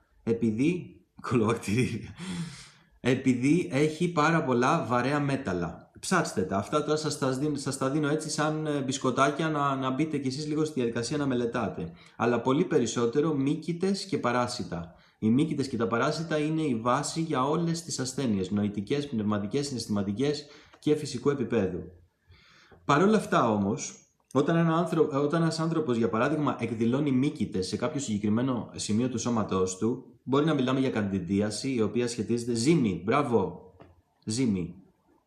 Δεν ξέρω αν το λέμε ακριβώς έτσι, αλλά μου έκανε κλικ. Yeast, είναι η ζύμη, ναι. Εάν ένα άτομο διατηρεί μύκητες στα όργανα του, είτε αυτό εκφράζεται μέσω της καντιντίασης, για παράδειγμα, η οποία είναι μια πάρα πολύ συχνή εκδήλωση των μυκητών, είτε αυτό εκφράζεται στα πόδια είτε στο στόμα. Πολλοί άνθρωποι έχουν μύκητες στο στόμα. Το σημείο που υπάρχει μύκητας είναι και πάρα πολύ μεγάλο μήνυμα για τον οργανισμό. Γενικά, αφού μιλάμε έτσι και έχουμε πάει τόσο βαθιά τώρα, να σας πω ότι οι μύκητες σχετίζονται με θέματα αυτοαξίας. Τι πιστεύω ότι μου αξίζει και τι δεν πιστεύω ότι μου αξίζει. Ένα άτομο, για παράδειγμα, που διατηρεί μύκητες στα πόδια για πάρα πολλά χρόνια, και τώρα θα μου πει κάποιος που σκέφτεται ορθολογικά, ρε Γιάννη, έβγαλε μύκητες γιατί φορούσε αυτές τις κάλτσες, εγώ, και δεν ήταν μαβακερές. Ή έβγαλε μύκητες γιατί πηγαίνει πολλές ώρες στη δουλειά και φοράει τα παπούτσια. Ναι, δεν είναι διαχωρισμένα. Με κάποιο τρόπο πρέπει το σώμα να εκδηλώσει και να εκφράσει αυτό που συμβαίνει μέσα του.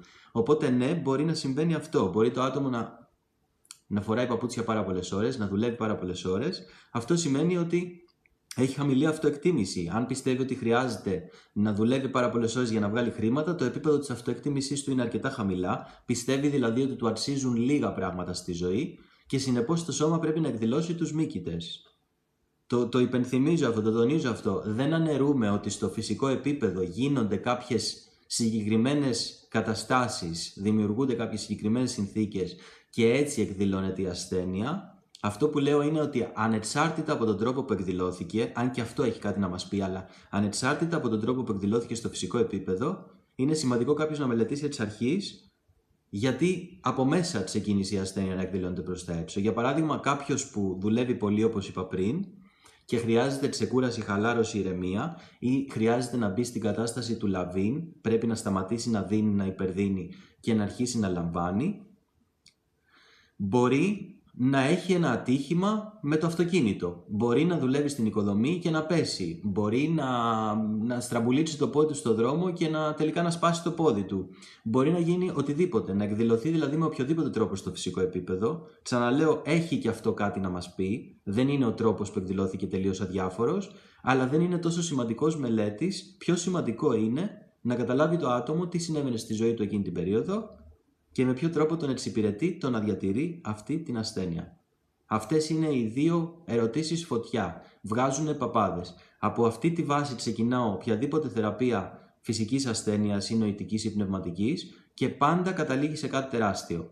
Αυτό είναι που ξεκινάει. Δεν είναι η επίλυση, είναι όμως ο τρόπος που θα φτάσει στη λύση. Τώρα, αναλόγως στο όργανο που διατηρούμε την ασθένεια, εάν κάποιος μπορεί να συνδέσει και έχει και λίγο γνώσεις από κινέζικη ιατρική και ανατολική κουλτούρα, για να συνδυάσει τη συμβατική ιατρική και τις γνώσεις της ανατολικής κουλτούρας, μπορεί να καταλάβει άμεσα, χωρίς πολύ κόπο και πολύ χωρίς μπλα μπλα, ποιο είναι το καταπιεσμένο συναίσθημα. Για παράδειγμα, το στομάχι, η σπλήνα και το πάγκρεας σχετίζονται πάρα πολύ με το συναίσθημα του θυμού, το καταπιεσμένο συναίσθημα του θυμού. Είναι δηλαδή οι φορές που δεν θυμώσαμε, δεν εκφράσαμε και δεν επεξεργαστήκαμε ορθά το θυμό μας. Γιατί ο θυμός είναι και αυτός ένα συναίσθημα. Τα επινεφρίδια και συνεπώς τα νεφρά, τα επινεφρίδια είναι κάποια καπάκια, φανταστείτε το κάπως έτσι, είναι καπάκια των νεφρών, είναι η προστασία των νεφρών. Τα επινεφρίδια, τα οποία είναι ενδοκρινής αδένας, σχετίζονται και αποθηκεύουν πάρα πολύ το συναίσθημα του φόβου. Τι γίνεται όταν ο άνθρωπος φοβάται? Σφίγγονται τα νεφρά, γι' αυτό λέμε κατουρίθηκε από το φόβο του. Απελευθερώνονται βεβαιασμένα, χωρίς τη συγκατάθεση του ατόμου, τα υγρά από το σώμα. Όταν φοβάται κάποιος πάρα πολλές φορές, τα επινεφρίδια σφίγγουν, πιέζουν τα νεφρά και αυτό που συμβαίνει στο άτομο είναι να δημιουργεί ασθένεια πάνω στα νεφρά και τα επινεφρίδια. Τα μάτια, που σχετίζονται πάρα πολύ με την αλήθεια, συνδέονται άρρηκτα με το συναίσθημα της ανησυχίας και τραύματα όπως εξαπάτηση και προδοσία. Η καρδιά σχετίζεται πάρα πολύ με το συναίσθημα του θρήνου που λέγαμε πριν, γιατί και η καρδιά είναι όργανο, δεν πρέπει να το ξεχνάμε αυτό, και από τα σημαντικότερα προφανέστατα. Οπότε, αν κάποιος έχει πάρα πολύ θρήνο, ανέκφραστο, ανεπεξέργαστο θρήνο, θα δημιουργεί καρδιακά προβλήματα.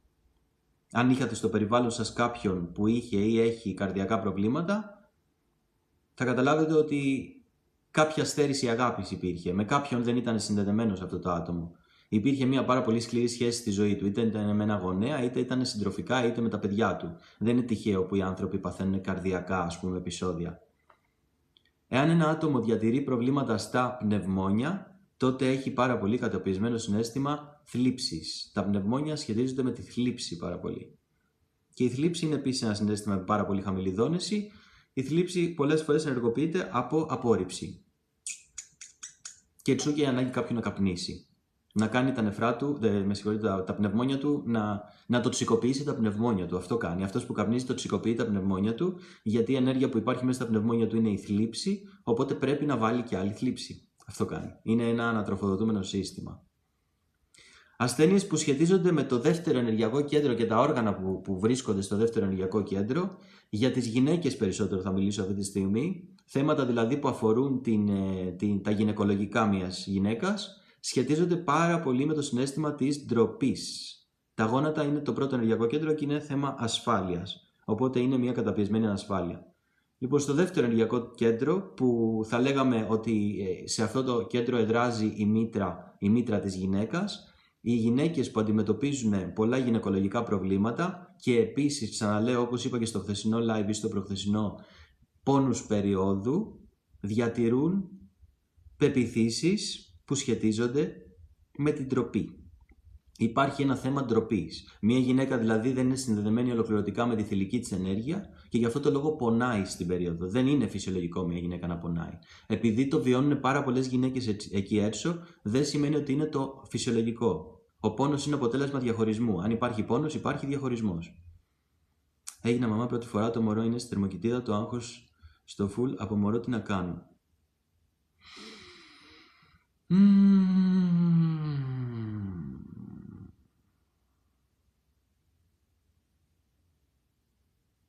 Μαρίνα, είναι πολύ λεπτό το θέμα. Αν θέλεις μπορούμε να μιλήσουμε προσωπικά μετά, να τα πούμε μετά το live στο τηλέφωνο. Δεν θέλω να μοιραστώ, δεν θέλω να μπει στη διαδικασία να μοιραστείς πληροφορίες που αφορούν τη ζωή σου αυτή τη στιγμή σε ένα live στο TikTok. Αν θέλεις να μιλήσουμε, στείλω μετά μήνυμα να τα πούμε στο τηλέφωνο. Θεραπείες με τον Γιάννη.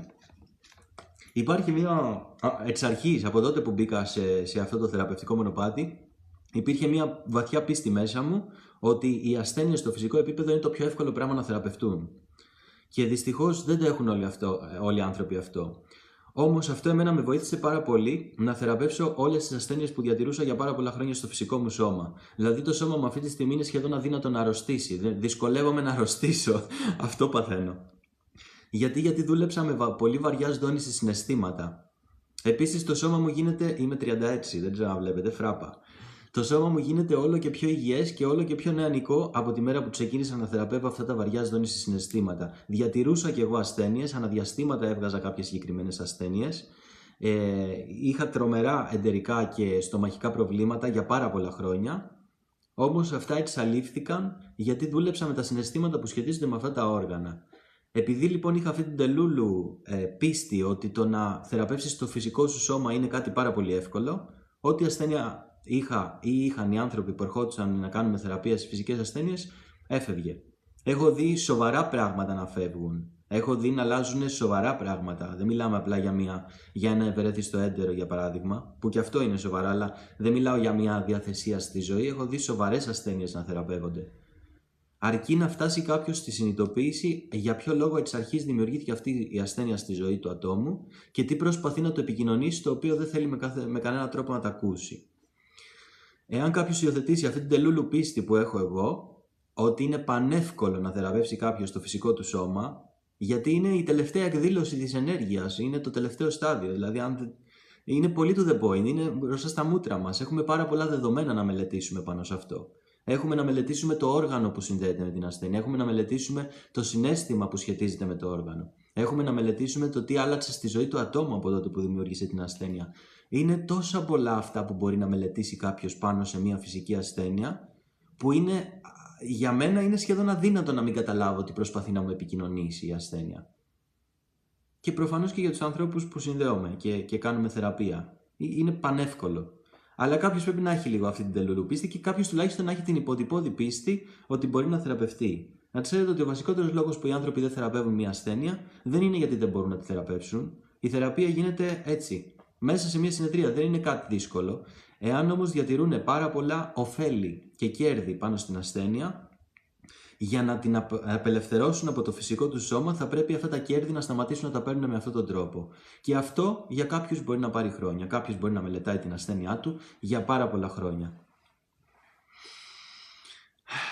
Τώρα θα σας πω την παγίδα των ασθενειών και το να χρησιμοποιεί κάποιος τη συμβατική ιατρική. Το έχω πει σε ένα live. Είχα μία φίλη και θεραπευόμενη, η οποία σε ένα live, σε ένα σεμινάριο που είχαμε στο χώρο που διατηρούσα στο Ηράκλειο Κρήτης, ήρθε και με ρώτησε, μιας και μελετούσαμε και για τις ασθένειες εκείνη την περίοδο. Ρε Γιάννη, έχω βγάλει έξεμα εδώ πέρα. Έχω βγάλει εδώ, ανάμεσα στα φρύδια, έχω βγάλει έξεμα. Και στη μέθοδο Theta Healing, αυτό που κάνουμε ουσιαστικά είναι ο θεραπευτής κάνει ένα σύντομο διαλογισμό και συνδέεται με τη διαίσθησή του. Μπορούμε να το πούμε έτσι λίγο μπακαλίστικα. Εκείνη την περίοδο το δουλεύαμε πάρα πολύ. Τώρα δεν μας είναι απαραίτητο μετά από τόσα χρόνια, αλλά εκείνη την περίοδο το δουλεύαμε πάρα πολύ. Ο θεραπευτής λοιπόν μπορεί να κάνει αυτό που λέμε διαισθητική ανάγνωση. Μπορεί να κλείσει τα μάτια, να φανταστεί το άτομο σαν ενέργεια. Ακούγεται τελούλου, το ξέρω για κάποιους που δεν είναι μέσα σε αυτά. Γίνεται όμως αυτό, ψάξτε το. Και ναι, το έχουμε με το overthinking. Και να φανταστεί ότι σκανάρει το άτομο, ότι τον περνάει ας πούμε μέσα από ένα τομογράφο. Και αν ο θεραπευτής είναι πάρα πολύ συνδεδεμένος με την πηγή και τη διαίσθησή του εκείνη τη στιγμή, βιώνει κάποια πραγματάκια, παίρνει κάποιες πληροφορίες, βλέπει κάτι και καταλαβαίνει τι υπάρχει εκεί στο σημείο. Όταν λοιπόν ξεκίνησα να της κάνω διαισθητική ανάγνωση, έβλεπα ότι το πρόβλημα σχετίζεται με τα μάτια της. Δεν είχε να κάνει με το δέρμα εδώ πέρα, αλλά στο δέρμα εκδηλώθηκε. Τη ρωτάω λοιπόν, ρε Φωτεινή, έχεις πρόβλημα με τα μάτια? Μου λέει, όχι, μια χαρά βλέπω. Τη ξανακάνω διαισθητική ανάγνωση, βλέπω ακριβώς την ίδια πληροφορία. Λέω: οκ, τώρα κάνω λάθος. Δεν τρέχει κάτι. Περνάει μια ώρα και στο επόμενο διάλειμμα του σεμιναρίου έρχεται και μου λέει: Γιάννη, ξέχασα να σου πω, είχα 8 βαθμούς μοιοπία στα μάτια και πήγα και έκανα λέιζερ. Τι έκανε λοιπόν? Όταν χρησιμοποιεί κάποιος τη συμβατική ιατρική, όταν δηλαδή, ξαναλέω, κανένα πρόβλημα με τη συμβατική ιατρική, αλλά πρέπει να ξέρουμε πότε να τη χρησιμοποιήσουμε. Όταν ένας άνθρωπος έχει ένα τόσο σοβαρό σύμπτωμα στο φυσικό του επίπεδο, 8 βαθμούς μοιοπία, για παράδειγμα, και επειδή δεν του αρέσει να μην βλέπει καλά, πηγαίνει και κάνει λέιζερ, καλό θα ήταν πριν πάει να κάνει λέιζερ να αναρωτηθεί γιατί εξ αρχής δημιουργήθηκε η μοιοπία. Θα μπορούσε να αποφύγει και το λέιζερ. Γι' αυτό σας είπα ότι η συμβατική ιατρική κοστίζει. Έδωσε τόσα λεφτά για να κάνει λέιζερ και το σώμα της σταμάτησε να έχει τον τρόπο επικοινωνίας που είχε όλα αυτά τα χρόνια. Προσπαθούσε μέσα από τη μοιοπία 8 βαθμούς να της επικοινωνήσει κάτι πάρα πολύ σοβαρό για εκείνη και εκείνη έκανε λέιζερ, οπότε ουσιαστικά αυτό που έκανε είναι έκρυψε το σύμπτωμα. Έκρυψε το μοναδικό τρόπο που είχε βρει η ψυχή της να της επικοινωνεί ότι υπάρχει πρόβλημα εσωτερικό. Και μετά, γιατί το σώμα είναι πάρα πολύ σοφό, θα προσπαθήσει να βρει έναν άλλο τρόπο στο ίδιο σημείο να εκδηλώσει την ίδια καταπιεσμένη ενέργεια. Οπότε της εκδήλωσε την καινούργια ασθένεια, το έξεμα, στο φυσικό του σώμα, ακριβώς στο ίδιο σημείο. Γι' αυτό είναι σημαντικό πριν κάποιος αποφασίσει να απαλλαγεί από μια ασθένεια γιατί δεν του αρέσει, γιατί του προκαλεί τεράστιο πόνο και δυσαρέσκεια στη ζωή του, είναι σημαντικό να κάτσει να μελετήσει εξ αρχής γιατί δημιουργήθηκε. Και θα αποφύγει πιθανότατα και γιατρούς. Το έχω δει πολλές φορές να συμβαίνει. Δεν είναι ντελούλο αυτό το πράγμα. Γίνεται. Είμαστε 2026. Είναι καλό να αρχίσουμε να μελετάμε λίγο πιο σφαιρικά τα πράγματα.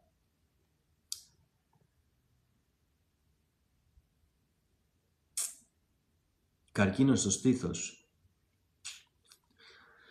Αγγελική, καρκίνος στο στήθος, ανάλογα το στήθος, καρκίνος του μαστού στις γυναίκες πάρα πολύ συχνό φαινόμενο, ανάλογα τη μεριά και ο διαχωρισμός. Εάν δεν κάνω λάθος, γιατί χρειάζεται λίγο παραπάνω μελέτη το ζήτημα και έχει να κάνει πολύ με αν το άτομο είναι δεξιόχειρας ή αριστερόχειρας, αυτό που σας λέω, αλλά το αριστερό στήθος σχετίζεται με τη σχέση του ατόμου με τα παιδιά του και το δεξί στήθος σχετίζεται με τη σχέση του ατόμου με το σύντροφο, συνεπώς τον μπαμπά.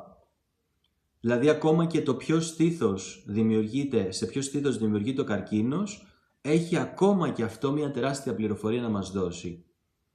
Εάν κάποιος έχει την ικανότητα να μιλήσει με άτομα που είχαν καρκίνο στο στήθος και μιλήσουν με αυτά τα άτομα, θα δουν ότι υπήρχε κάποια δυσλειτουργική σχέση είτε με τον σύντροφο είτε με τα παιδιά.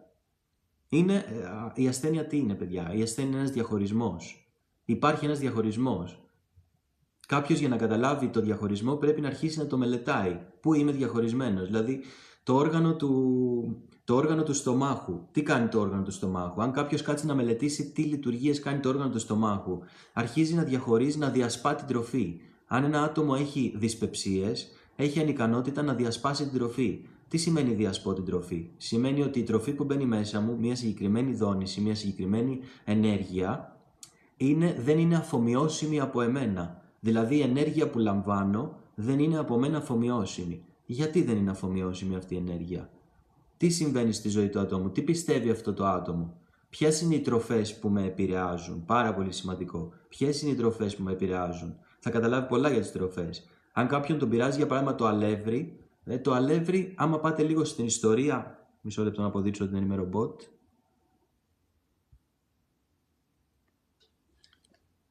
Το αλεύρι γενικά έχει πολύ μεγάλη ιστορία από το γεγονός ότι οι άνθρωποι που μεγάλωσαν και βίωσαν κατοχή τρώγανε ψωμί. Άρα ουσιαστικά ένας άνθρωπος που έχει μεγάλη επιθυμία να τρώει ψωμί, αλλά παρόλα αυτά το ψωμί του δημιουργεί πρόβλημα, είναι επειδή υπάρχουν γενετικές ιστορικές καταγραφές από τους προγόνους του και υπενθυμίζει ένα είδος φτώχειας μέσα του. Τα μακαρόνια επίσης, οι υδατάνθρακες γενικότερα. Ναι, είπα πριν, μιλήσαμε για το και μπροστά θα πούμε και μιλήσαμε για το θηροειδή, αλλά δεν ήσουν μέσα, θα το πω λίγο έτσι επιγραμματικά. Υποθηροειδισμός, Χασιμότο, σημαίνει ότι το άτομο δεν εκφράζει τον εαυτό του ελεύθερα και δεν μπορεί να καταπιεί κάποια πράγματα. Όταν περνάει η ενέργεια από αυτό το σημείο, υπάρχει πάρα πολύ χαμηλή δόνηση ενέργεια, άρα έχει αδυναμία να καταπιεί, που το να καταπιεί κάποιος κάτι είναι το πρώτο στάδιο της πέψης, δηλαδή έχει αδυναμία να βάλει κάτι μέσα του. Εάν κάτι μου είναι δυσάρεστο στο στόμα, δεν θα το βάλω μέσα μου. Οπότε είναι ένα γεγονός στη ζωή του ατόμου το οποίο δεν μπορεί να το καταπιεί και δεύτερον δεν μπορεί να εκφράσει τον εαυτό του ελεύθερα. Ο υπερθυροειδισμός είναι ένα άτομο το οποίο υπερεκφράζεται. Θα παρατηρήσετε ότι οι άνθρωποι που έχουν υπερθυροειδισμό είναι οι ίδιοι άνθρωποι που σου λένε «Α, εγώ τα λέω τα πράγματα με το όνομά τους», αλλά είναι συνήθως και πολύ αγενείς. Οπότε ένας τρόπος να αντισταθμίσει η ενέργεια, όπου υπάρχει υπερβολή, υπάρχει έλλειψη. Δημιουργείται έλλειψη. Και όπου υπάρχει έλλειψη, δημιουργείται υπερβολή. Τώρα, Ελένη, καρκίνο στο προστάτη. Ας πάμε κατευθείαν στον καρκίνο, αφού έχουμε μπει σε αυτό το κομμάτι. Ο καρκίνος είναι από τις ασθένειες που η ανθρωπότητα φοβάται μέχρι και να μιλήσει. Λένε το κακό, το ονομάζουν το κακό. Ο καρκίνος είναι μία ασθένεια που δημιουργείται από το καταπιεσμένο συναίσθημα του μίσους. Υπάρχουν και άλλα συναισθηματάκια που υποστηρίζουν τους καρκίνους, αλλά κατά βάση είναι το μίσος. Όταν μιλάω για μίσος, αφομοιώστε το λίγο σαν ιδέα, μιλάω για το απόλυτο στάδιο του διαχωρισμού. Δηλαδή ένας άνθρωπος, για παράδειγμα, που κακοποιεί τον εαυτό του με κάποιες συγκεκριμένες συμπεριφορές και συνήθειες που έχει στη ζωή του, στην πραγματικότητα έχει και την προδιάθεση του καρκίνου. Γιατί για να κακοποιώ τον εαυτό μου και να επιτρέπω στον εαυτό μου να βιώνει τέτοιες καταστάσεις, μάλλον με μισώ. Δηλαδή το μίσος δεν έχει να κάνει απόλυτα με τους άλλους, έχει να κάνει τις περισσότερες φορές με εμάς. Όμως αναλόγως και το όργανο, ο προστάτης για τους άντρες είναι θέμα προστασίας. Καρκίνος στον προστάτη σημαίνει μίσος σε αυτόν που θα έπρεπε να τον προστατεύσει, Ελένη. Αυτό θα ρωτούσα. Ποιος ήταν αυτός που θα έπρεπε να σε προστατεύσει και δεν σε προστάτευσε? Ο προστάτης είναι το αντίστοιχο όργανο του άντρα για τη μήτρα της γυναίκας. Οπότε σχετίζεται και αυτός με το δεύτερο ενεργειακό κέντρο. Υπάρχουν πάρα πολλά συναισθήματα ντροπής και πολύ καταπιεσμένη ενοχή σε αυτό το σημείο. Πάρα πολύ καταπιεσμένη ενοχή. Αλλά γενικά, για παράδειγμα, υπάρχουν και πάρα πολλοί φόβοι που σχετίζονται με τον καρκίνο. Για παράδειγμα, ο φόβος του θανάτου σχετίζεται με τον καρκίνο στο πνεύμονα. Ο φόβος της τρέλας, το να μην χάσει κάποιος το μυαλό του, σχετίζεται με τον καρκίνο στον εγκέφαλο. Αναλόγως το όργανο και αναλόγως την ασθένεια που υπάρχει στο όργανο, είναι και το μήνυμα. Το μήνυμα είναι τέρμα to the point, είναι ακριβώς by the book. Δεν αποκλίνει καθόλου. Το σώμα μας προσπαθεί με απόλυτο τρόπο και με τεράστια σοφία να επικοινωνήσει κάτι σημαντικότατο. Άλλα πράγματα τα οποία δεν είναι ασθένειες, αλλά εκφράζονται σαν ασθένειες, καμιά φορά τις βλέπουμε σαν ασθένειες, είναι κάποιες συμπεριφορές που έχουμε στην καθημερινότητά μας, όπως η ονυχοφαγία. Έχετε δει άτομα τα οποία τρώνε τα νύχια τους μανιωδώς? Η ονυχοφαγία λοιπόν, επειδή την είχα για πάρα πολλά χρόνια, από πολύ μικρό παιδί, είναι κάτι το οποίο μελέτησα και σταμάτησα. Για πολλά χρόνια έχω σταματήσει. Πώς σταμάτησα? Ρώτησα τον εαυτό μου. Όταν τρώω τα νύχια μου, όταν κάνω αυτές τις βλακίες και γίνονται χάλια τα χέρια μου, τι θέλω να κάνω μετά? Να τα κρύψω. Ένιωθα τεράστια ντροπή, δεν ήθελα να δείξω τα χέρια μου. Πότε τρώω τα νύχια μου? Όταν κάνω αυτά τα πράγματα. Πότε το κάνω? Όταν μεγαλώνουν τα νύχια μου. Τα νύχια είναι το όργανο που σχετίζεται με την επιθετικότητα του ατόμου. Γιατί υπάρχει και σωστή επιθετικότητα, υπάρχει υγιής επιθετικότητα. Από τα πρωτόγωνα χρόνια ήταν αναγκαίο να υπάρχει επιθετικότητα στον άνθρωπο, γιατί αλλιώς θα τον έτρωγε το λιοντάρι. Οπότε ένα άτομο, όταν καταπιέζει την επιθετικότητά του, στην πραγματικότητα φοβάται τη δύναμή του. Εκείνη την περίοδο είχα μελετήσει το φόβο της δύναμής μου, ότι αν είχα πολύ δύναμη και επέτρεπα στον εαυτό μου να την εκφράσει, θα γινόταν χαμός στο περιβάλλον μου, και έπειτα το συναίσθημα της ντροπής. Αυτά τα δύο με έκαναν να σταματήσω να θέλω να το κάνω αυτό το πράγμα. Το επόμενο διάστημα απλά σταμάτησα να θέλω να το κάνω, γιατί όλα αυτά λειτουργούν αυτοματοποιημένα, υποσυνείδητα. Σοφία, αυτισμός, πάρα πολύ μεγάλο κομμάτι. Και αυτό, αν θέλεις, θα το συζητήσουμε, εμείς θα το συζητήσουμε και προσωπικά στη συνεδρία μας. Δεν θέλω να μπω σε αυτό το μονοπάτι, γιατί υπάρχει και προσωπικό βίωμα, αλλά μπορώ να σου πω για κόφωση, αν θέλεις. Μπορώ να σου πω για αυτισμό που καταλήγει σε κάποιες τέτοιες καταστάσεις όπως η κόφωση. Το άτομο δεν ακούει. Γιατί δεν θέλει να χρησιμοποιήσει τα αυτιά του για να ακούσει. Γιατί γεννιέται ένα παιδί με αυτισμό και κόφωση, για παράδειγμα. Είναι ο τρόπος οι γονείς να πάρουν ένα πάρα πολύ σημαντικό μάθημα. Γενικά τα παιδιά που γεννιούνται με τέτοιες ασθένειες έχουν έρθει με απόλυτη σοφία και με τεράστια ενέργεια και δόνηση για να διδάξουν κάτι πάρα πολύ σημαντικό στους γονείς. Πάρα πολύ σημαντικό στους γονείς. Αλλά οι γονείς, όταν έχουν αυτά τα πράγματα, όταν έχουν δηλαδή ένα παιδί με τόσο σημαντικές και σοβαρές ασθένειες, ακολουθούν την πεπατημένη. Προσπαθούν να αλλάξουν το παιδί, ενώ χρειάζεται να αλλάξουν εκείνοι. Προσπαθούν να κάνουν το παιδί να ακούσει, ενώ χρειάζεται εκείνοι να μάθουν καινούριους τρόπους για να ακούν το παιδί. Anyway, θα τα πούμε σε προσωπικό επίπεδο, γιατί είναι φορτισμένο συναισθηματικά το ζήτημα. Τα πιο κοινά χαρακτηριστικά που έχουν οι ασθένειες είναι ότι σχετίζονται με ένα πάρα πολύ σημαντικό φόβο. Αν κάποιος ανακαλύψει το φόβο που σχετίζεται με την ασθένειά του, και αν κάποιος ανακαλύψει επίσης το συναίσθημα, το καταπιεσμένο, το οποίο δημιούργησε και τη συνθήκη αυτή, την εκδήλωση της ασθένειας, μπορεί να καταλάβει πάρα πολλά για τον εαυτό του. Πάρα πολλά. Επίσης, άλλα πράγματα όπως η παχυσαρκία. Η παχυσαρκία σχετίζεται πάρα πολύ με την τροπή. Σκεφτείτε το, ένα άτομο το οποίο είναι παχύσαρκο, το πρώτο πράγμα που βιώνει στη ζωή του πιθανότατα να είναι bullying, να μην θέλει να κυκλοφορήσει έξω, να μην θέλει να εμφανίσει τον εαυτό του, να μην θέλει να εκφραστεί. Σε αυτό το άτομο υπάρχει πάρα πολύ μεγάλη καταπιεσμένη ντροπή. Η ίδια η ντροπή που υπάρχει και δημιουργεί την ασθένεια εκφράζεται και εκδηλώνεται επειδή υπάρχει ασθένεια. Είναι πολύ εύκολο δηλαδή κάποιος να καταλάβει ποιο είναι το συναίσθημα το ανεπεξέργαστο, το συναίσθημα το βαρύ που δεν έχει θεραπεύσει, όταν καταλάβει πώς νιώθει διατηρώντας την ασθένεια. Πάρα πολύ εύστοχο και πάρα πολύ εύκολο να το καταλάβει κάποιος. Αν συνδεθείτε δηλαδή με άτομα τα οποία έχουν γνώση του οργάνου και του συναισθήματος, είναι πανεύκολο. Τι φοβάμαι ότι θα συμβεί αν απελευθερωθεί η ασθένεια αυτή τη στιγμή? Αν ξυπνούσα αύριο το πρωί και δεν διατηρούσα αυτή την ασθένεια, τι θα άλλαζε στη ζωή μου? Τέτοιες ερωτήσεις είναι τρομερά δυνατές. Τρομερά δυνατές. Κάποιος μπορεί να καταλάβει απίστευτα πράγματα. Και ξαναλέω, όχι μόνο για την ασθένεια, γιατί όταν κάποιος μπει σε αυτό το μονοπάτι, θα δει ότι η ασθένεια θα σταματήσει να υπάρχει anyway. Μην ξεχνάτε ότι για να εκδηλωθεί η ασθένεια στο φυσικό σώμα, όταν κάποιος καλεί στη μύτη του, θα το πω και αυτό, θέματα με τη μητέρα είναι. Όταν κάποιος εκδηλώνει μια ασθένεια στο φυσικό του σώμα, η προδιάθεση και η ασθένεια είναι ήδη δημιουργημένη σε ενεργειακό επίπεδο αρκετό καιρό πριν. Περίπου 1 με 3 μήνες πριν. Γιατί στο φυσικό επίπεδο για να εκδηλωθεί κάτι, χρειάζεται, επειδή υπάγεται το φυσικό επίπεδο στον νόμο του χρόνου, χρειάζεται και κάποιο χρόνο να εκδηλωθεί. Άρα δεν είναι ακριβώς η μέρα που κάναμε τη διάγνωση, είναι ένα διάστημα πριν από τη ζωή του ατόμου.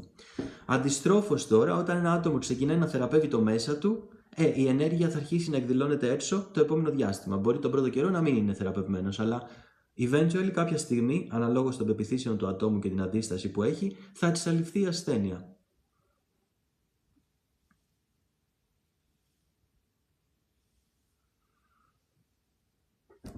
Έχω δέπει. Δεν πειράζει.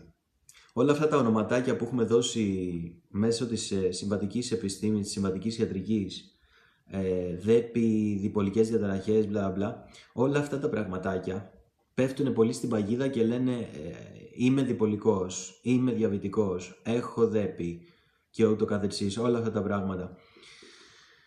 Αυτά είναι σαν το άτομο να ταυτίζεται με την ασθένεια, να νομίζει το άτομο ότι έχει κάτι και μετά μπαίνει και ψάχνει να δει τι έχουν τα άτομα με δέπη. Είναι πιο πολύ μια προσπάθεια του ατόμου να εκλογικεύσει για ποιο λόγο συμπεριφέρεται με αυτόν τον τρόπο.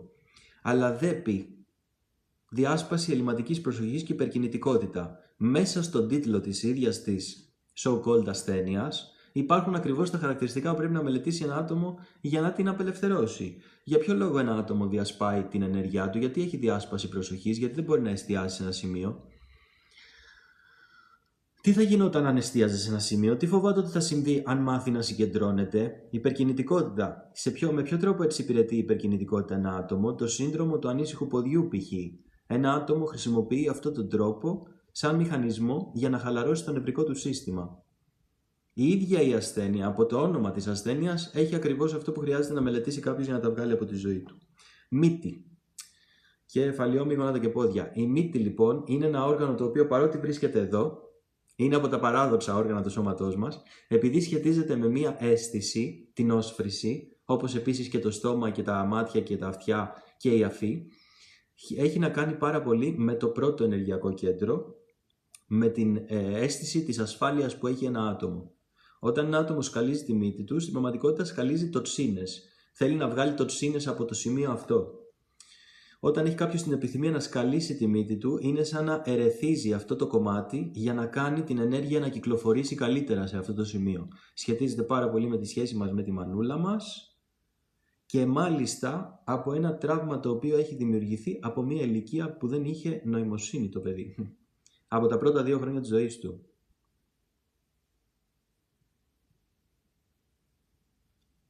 Μικρή καθάρισα τα δόντια μου πάρα πολύ με οδοντογλυφίδα μέχρι να ματώσουν. Τα ούλα δηλαδή μάτωναν. Γενικά ασθένειες με τα ούλα και την ουλίτιδα έχουν να κάνουν πάρα πολύ με την αυτοπεποίθηση του ατόμου. Την αρχαίγονη αυτοπεποίθηση του ατόμου. Γι' αυτό σχετίζεται και αυτό το κομμάτι με το πρώτο ενεργειακό κέντρο.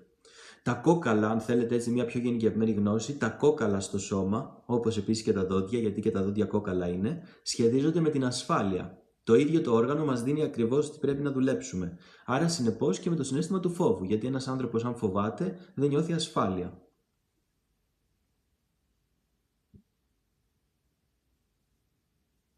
Τώρα γενικότερα πιο μεγάλα συστήματα οργάνων, όπως είναι για παράδειγμα το ανοσοποιητικό σύστημα ή το κυκλοφορικό σύστημα, αυτά τα 2 συστήματα σχετίζονται με το 4ο ενεργειακό κέντρο και με την ενότητα.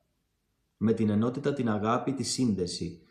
Συνεπώς, θα παρατηρήσατε, κατά την περίοδο του COVID, οι άνθρωποι διαχωρίστηκαν.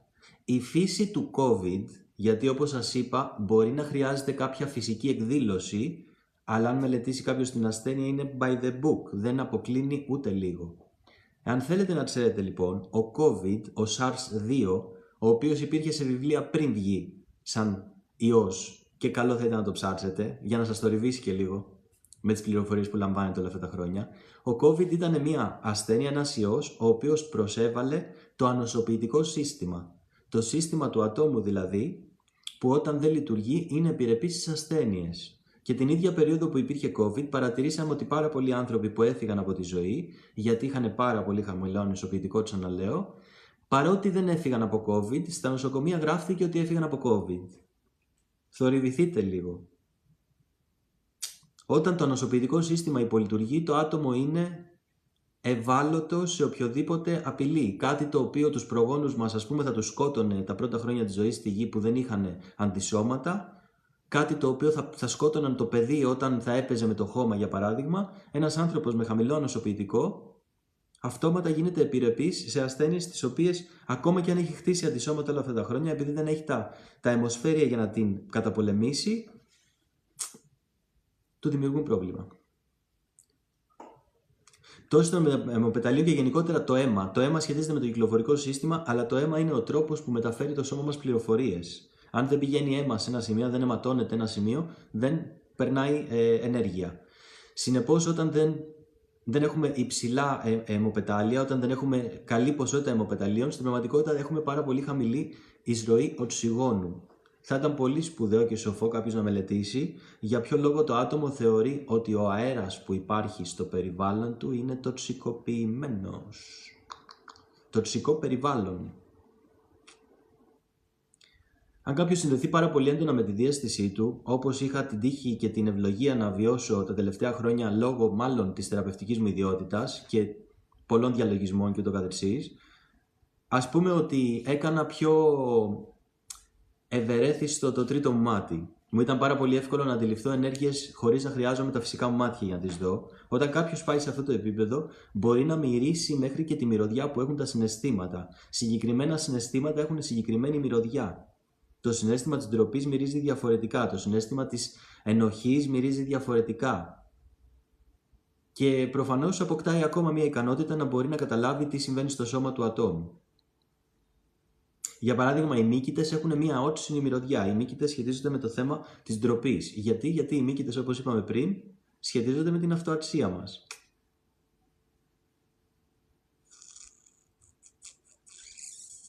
Χαμηλός σίδηρος, χαμηλό αιματοκρίτη και ούτω καθεξής, όλα αυτά σχετίζονται με το ότι το άτομο δεν νιώθει ασφάλεια να επιτρέψει στο οξυγόνο να ρέει μέσα του, γιατί θεωρεί ότι το περιβάλλον του είναι τοξικοποιημένο. Βρίσκεται σε ένα τοξικό περιβάλλον για πάρα πολύ καιρό.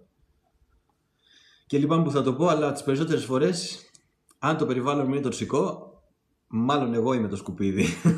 Sorry κιόλας, αλλά μάλλον οι τοξίνες είναι μέσα μου. Γιατί για να είμαι σε αυτό το περιβάλλον, με κάποιο τρόπο συνδέομαι με αυτό το περιβάλλον, άρα υπάρχει ήδη η τοξίνη μέσα μου. Φαίνεται έτσι, αλλά είναι μέσα μου. Η χαμηλή όρεξη για φαγητό δεν είναι απαραίτητα κάτι κακό, να ξέρεις. Μπορεί να σου έχει φύγει η όρεξη για φαγητό τον τελευταίο καιρό, εάν την ενέργεια την προσλαμβάνεις με άλλους τρόπους. Αν κάνεις πράγματα που αγαπάς στην καθημερινότητά σου, αν έχεις υψηλή ζώνη συναισθήματα, αν βλέπεις για παράδειγμα έχεις υψηλή D, βιταμίνη D, δηλαδή προσλαμβάνεις πάρα πολύ ενέργεια από τον ήλιο, τότε μπορεί να σου έχει φύγει η όρεξη για φαγητό. Και εγώ πλέον, να ξέρετε, μία φορά την ημέρα τρώω και συνήθως το μοναδικό γεύμα που τρώω είναι σούπα. Άντε να φάω και κανένα φρούτο. Εάν κάποιος σταματήσει να πιστεύει ότι πρέπει να τρώει ανά 3 ώρες και επιτρέψει στο σώμα του να του πει πότε πεινάει, τότε πραγματικά θεραπεύει πάρα πολλά. Ένα καλό πράγμα που μπορεί να κάνει κάποιος για να ξεκινήσει να θεραπεύει το σώμα του, και αυτό έπειτα από μελέτη, μην το πάρετε αφιλτράριστο, το τονίζω, δεν χρειάζεται να λέμε τα αλφαβήτα, είναι να κάνει μία νηστεία. Η νηστεία, ειδικά η νηστεία των 72 ώρων, δεν προτείνεται για όλους προφανέστατα, γιατί υπάρχουν και συγκεκριμένες ασθένειες που θα κάνουν κακό η νηστεία, αλλά το να αφήσει κάποιος το σώμα του χωρίς φαγητό για μερικές ώρες, το σώμα, επειδή έχει την τάση να αυτοθεραπεύεται και δεν του βάζουμε καινούργια ενέργεια μέσα, η οποία τις περισσότερες φορές με τις συνήθειες που έχουμε είναι τοξικοποιημένη και τις τροφές που υπάρχουν εκεί έτσι είναι τοξικοποιημένοι, το σώμα αρχίζει και τρώει τα κύτταρα, τρώνε τα ασθενικά κύτταρα και το σώμα αυτοθεραπεύεται. Ψάξτε για την νηστεία, ειδικά για την νηστεία 72 ώρων. Πόνος στη μέση και την πλάτη. Ωραίο.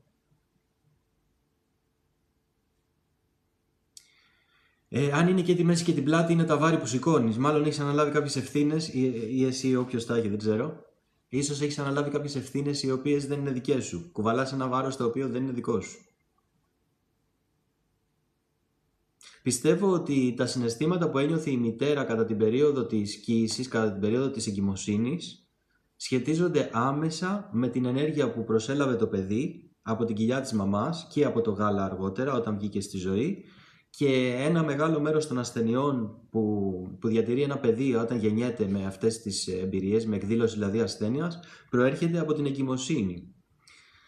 Θυμάμαι, δεν θα το ξεχάσω ποτέ, ότι υπήρχε μία θεραπευόμενη η οποία φοβόταν τα παιδιά με σύνδρομο Down. Τα φοβόταν. Δεν μπορούσε να τα βλέπει. Άμα την πλησίαζαν έτρεμε.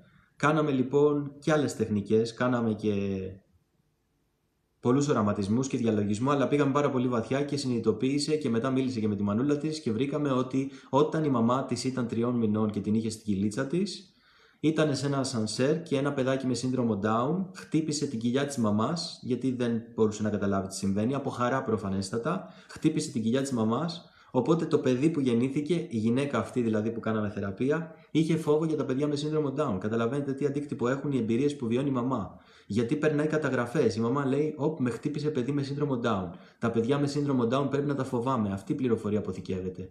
και η πληροφορία αυτή μεταφέρεται μέσω του αίματος και των συναισθημάτων και των υγρών στο παιδί και μέσω του γάλακτος αργότερα, και το παιδί διατηρεί το φόβο χωρίς να ξέρει από πού προήλθε. Δεν είχε καν το συμβάν στη ζωή της. Το έμαθε από τη μαμά.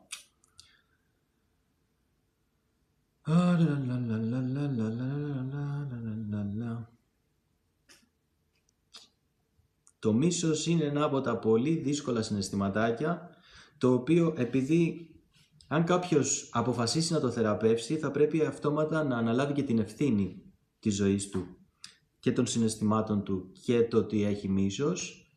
Μπορώ να σου πω μόνο τη δική μου οπτική και τη δική μου εμπειρία.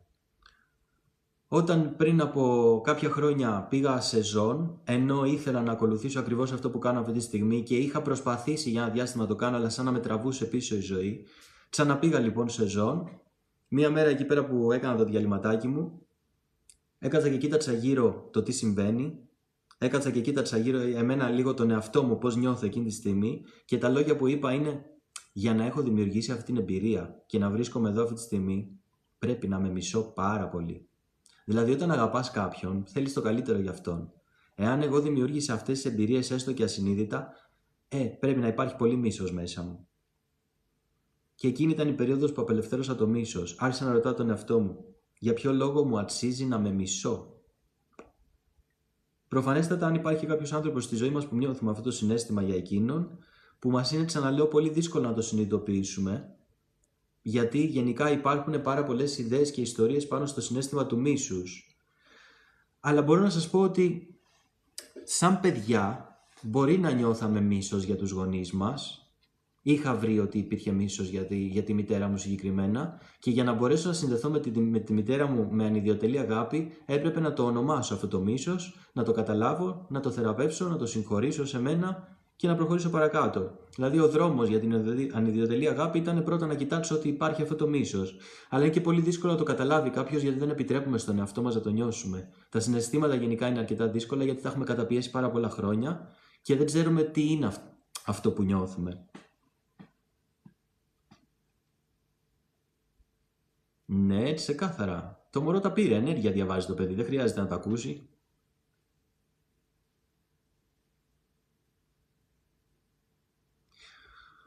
Μπράβο, Αλεξάνδρα, όταν νιώθεις ότι πονάει η ψυχή σου μετά από απογοήτευση από αγαπημένα πρόσωπα, είναι ο θρήνος. Αυτή τη δόνηση έχει ο θρήνος. Είναι η απώλεια που βιώνει ένα άτομο που νιώθει σαν να έχει πεθάνει κάτι. Κάτι πέθανε. Είναι ανεπεξέργαστος θρήνος. Και αυτός ο θρήνος θεραπεύεται αρκετά εύκολα, θα έλεγα, όταν κάποιος το μελετήσει μέσα από την οπτική το ότι δεν είναι το πρόβλημα, αλλά είναι το μέσο που προσπαθεί η ψυχή να επικοινωνήσει κάτι σε εμάς. Υπάρχει μια απώλεια, υπάρχει ένας διαχωρισμός. Αν έχασες αγαπημένα πρόσωπα, ένιωθες απόλυτη σύνδεση με αυτούς. Θα έλεγα παλιά ότι ο θρήνος είναι το τίμημα που πληρώνει κάποιος που αγαπάει. Δεν είναι απαραίτητο όμως να το πληρώσει αυτό το τίμημα, γιατί όταν βιώνεις ανιδιοτελή αγάπη δηλαδή χωρίς όρους, όχι όρια, χωρίς όρους, δεν βιώνεις το θρήνο, δεν το βιώνεις με αυτόν τον τρόπο, δεν το βιώνεις σαν απώλεια. Ζωή, το άγχος είναι ένα πολυσυζητημένο συναίσθημα, το οποίο χρησιμοποίησε η συμβατική γενικά ιατρική, η συμβατική επιστήμη, για να τσουβαλιάσει πάρα πολλά πράγματα. Αν μελετήσει κάποιος το άγχος, θα καταλάβει ότι το άγχος δεν είναι τίποτα άλλο από ένα όνομα που δίνουμε σε ένα συγκεκριμένο φόβο. Το άγχος είναι φοβάμαι κάτι συγκεκριμένο. Είναι μια γενικευμένη έννοια για κάτι που φοβόμαστε. Αν μπορέσεις να ανακαλύψεις, αφού μιλάς για δραματικά προβλήματα, είναι η εικόνα σου με τους ανθρώπους, η εικόνα σου στη ζωή. Είναι το τελευταίο επίπεδο σύνδεσή σου του μέσα με το έξω. Είναι το τελευταίο στάδιο που σε προστατεύει από το έξω. Οπότε ρώτα τον εαυτό σου τι φοβάμαι ότι θα συμβεί αν επιτρέψω στον εαυτό μου να με αγγίξουν. Αυτό θα ρωτούσα εγώ. Επιτρέπω στους άλλους να με αγγίξουν. Τι φοβάμαι ότι θα συμβεί αν τους επιτρέψω να με αγγίξουν. Θέματα που σχετίζονται γενικά με το δέρμα μπορεί να σχετίζονται και με σεξουαλική κακοποίηση. Όχι απαραίτητα δική μας, μπορεί να μην βιώσαμε εμείς, σωματική κακοποίηση. Όχι απαραίτητα δική μας, μπορεί να την έχουμε διατηρήσει σαν καταγραφή από τους προγόνους μας και υπάρχει μέσα μας και μας δημιουργεί αυτή τη συνθήκη. Ακμή. Η άσονα για τι ηλικία μιλάμε? Δεν είναι πολύ αξιοσημείωτο το ότι την ακμή την περνάνε στην εφηβεία τα παιδιά? Η ακμή επίσης σχετίζεται με το δέρμα. Ό,τι φουσκώνει στο σώμα, αυτό είναι μια καλή γράψτε τι. Το χρησιμοποιώ πάρα πολλά χρόνια αυτό σαν αξία, σαν αρχή. Ό,τι φουσκώνει στο σώμα είναι κατά βάση θυμός. Τα σπυράκια είναι θυμός. 24. Τα σπυράκια είναι θυμός. Και ο θυμός είναι ένα όριο που ξεπεράστηκε. Το οποίο όριο ξεπεράστηκε είτε από εμάς τους ίδιους είτε από τους άλλους. Είτε επιτρέπουμε στους άλλους να ξεπερνούν. Δηλαδή είναι θέμα οριοθέτησης. Αυτό είναι επίσης και το τρίτο ενεργειακό κέντρο και είναι το δέρμα. Είναι θέμα οριοθέτησης. Όταν ξεπεραστεί το όριο, δημιουργείται θυμός. Το σημείο που εμφανίζεται το σπυράκι δεν είναι καθόλου τυχαίο. Αν είναι θυμός που σχετίζεται με το πρόσωπο, ακμή στο πρόσωπο, είναι πιθανότητα με τη σχέση με τον μπαμπάκα. Γιατί γενικά όλα αυτά τα ανώτερα τσάκρα σχετίζονται με τη σχέση με τον μπαμπάκα. Και σε πιο πνευματικά επίπεδα, με τη σχέση μας με το Θεό, με την πίστη. Η ξηροδερμία. Θα κάνουμε άλλα έτσι 10 λεπτάκια γιατί έχει πάει 10.30. Αλλά βάζετε εσείς. Γουστάρω τώρα. Η ξηροδερμία. Από μόνη της η λέξη ξηροδερμία μας δείχνει ακριβώς που πρέπει να κοιτάξουμε. Το δέρμα είναι το ενεργειακό κέντρο το τρίτο που σχετίζεται με τη σχέση μας με τον εαυτό μας και πάμε να μπούμε στους άλλους. Είναι από εκεί που πάει το άτομο από το εγώ να μπει στο εμείς. Και η ξηρότητα δείχνει απουσία ενυδάτωσης, δηλαδή απουσία συναισθημάτων. Για κάποιο λόγο τα συναισθήματα δεν επεξεργάζονται σωστά στον οργανισμό, συνεπώς και το νερό δεν επεξεργάζεται σωστά στον οργανισμό. Άρα υπάρχει μια δυσκολία στο άτομο να αναγνωρίσει και να επεξεργαστεί τα συναισθήματά του.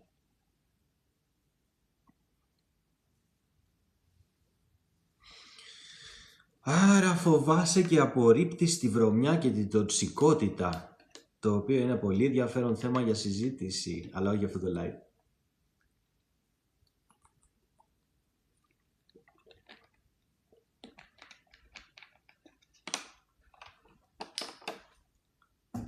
Τούτα. Συνοψίζω.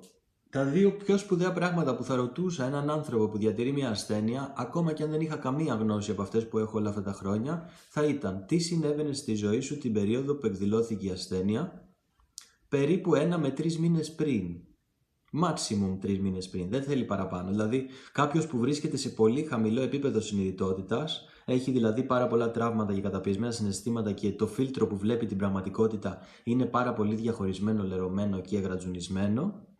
Ακόμα και αυτός ο άνθρωπος, maximum 3 μήνες εκδήλωσης. Αυτό που συμβαίνει μέσα του, maximum θέλει 3 μήνες για να εκδηλωθεί. Αλλά όσο κάποιος απελευθερώνει αυτά τα πραγματάκια, γίνεται και πολύ πιο γρήγορα η διαδικασία. Και οι υλοποιήσεις ενός ατόμου υλοποιούνται πολύ πιο γρήγορα.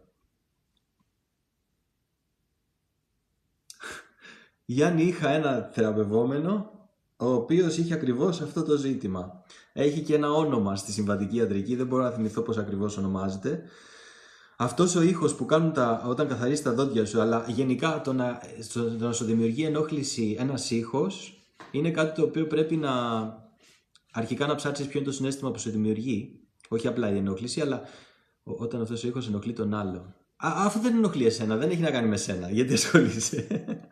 να με ρωτήσει ο άλλος. Αλλά αν τον ενοχλεί, σημαίνει ότι αυτός ο ήχος που παράγουν τα δόντια σου εκείνη τη στιγμή όταν τα καθαρίζεις, το ενεργοποιούν μια συγκεκριμένη δόνηση. Γιατί οι ήχοι, ακόμα και η ομιλία, αυτή τη στιγμή σας μιλάω, αλλά σαν ψυχή αυτό που λαμβάνετε είναι δονήσεις. Οι λέξεις έχουν δύναμη γιατί είναι ενέργεια και λαμβάνουμε δονήσεις. Άρα αυτός ο ήχος μπορεί να υπενθυμίζει κάποιο συγκεκριμένο τραύμα στο άτομο. Αυτό θα ήταν αυτό που λέμε PTSD, μετατραυματικό στρες. Έχει δηλαδή κάποιο τραύμα το άλλο άτομο το οποίο σχετίζεται με αυτόν τον ήχο. Αλλά προφανώς, όπως καταλαβαίνεις, για να το δούμε πιο βαθιά πρέπει να είναι εξατομικευμένο, να μιλήσω με το ίδιο το άτομο. Βλέπετε ότι έχουμε ένα μπούσουλα γενικά. Με όλα αυτά έχουμε ένα μπούσουλα. Όλα αυτά που σας είπα δεν είναι απόλυτα για κάθε άνθρωπο. Είναι τα πράγματα που συνδέονται σε όλους τους ανθρώπους. Αλλά όταν κάποιος μπει στη διαδικασία να μελετήσει τη δική του ασθένεια εξατομικευμένα στα πλαίσια μιας προσωπικής συνεδρίας, για παράδειγμα, θα πάμε 15 σκαλοπάτια πιο κάτω. Θα πάμε στη ρίζα. Από εκεί που θα έρθει κάποιος, με διαβήτη, θα ανακαλύψουμε ότι διατηρεί μνησικακία, για τον πατέρα του. Λέω τώρα ένα παράδειγμα. Τελείως τυχαίο. Αυτά. Αν έχετε άλλη μια ερωτησούλα θα απαντήσω και θα πάμε για τούφες. Εδώ είναι 10:30. Αν κάποιος θέλει πληροφορίες σε προσωπικό μήνυμα μπορεί να μου στείλει μετά.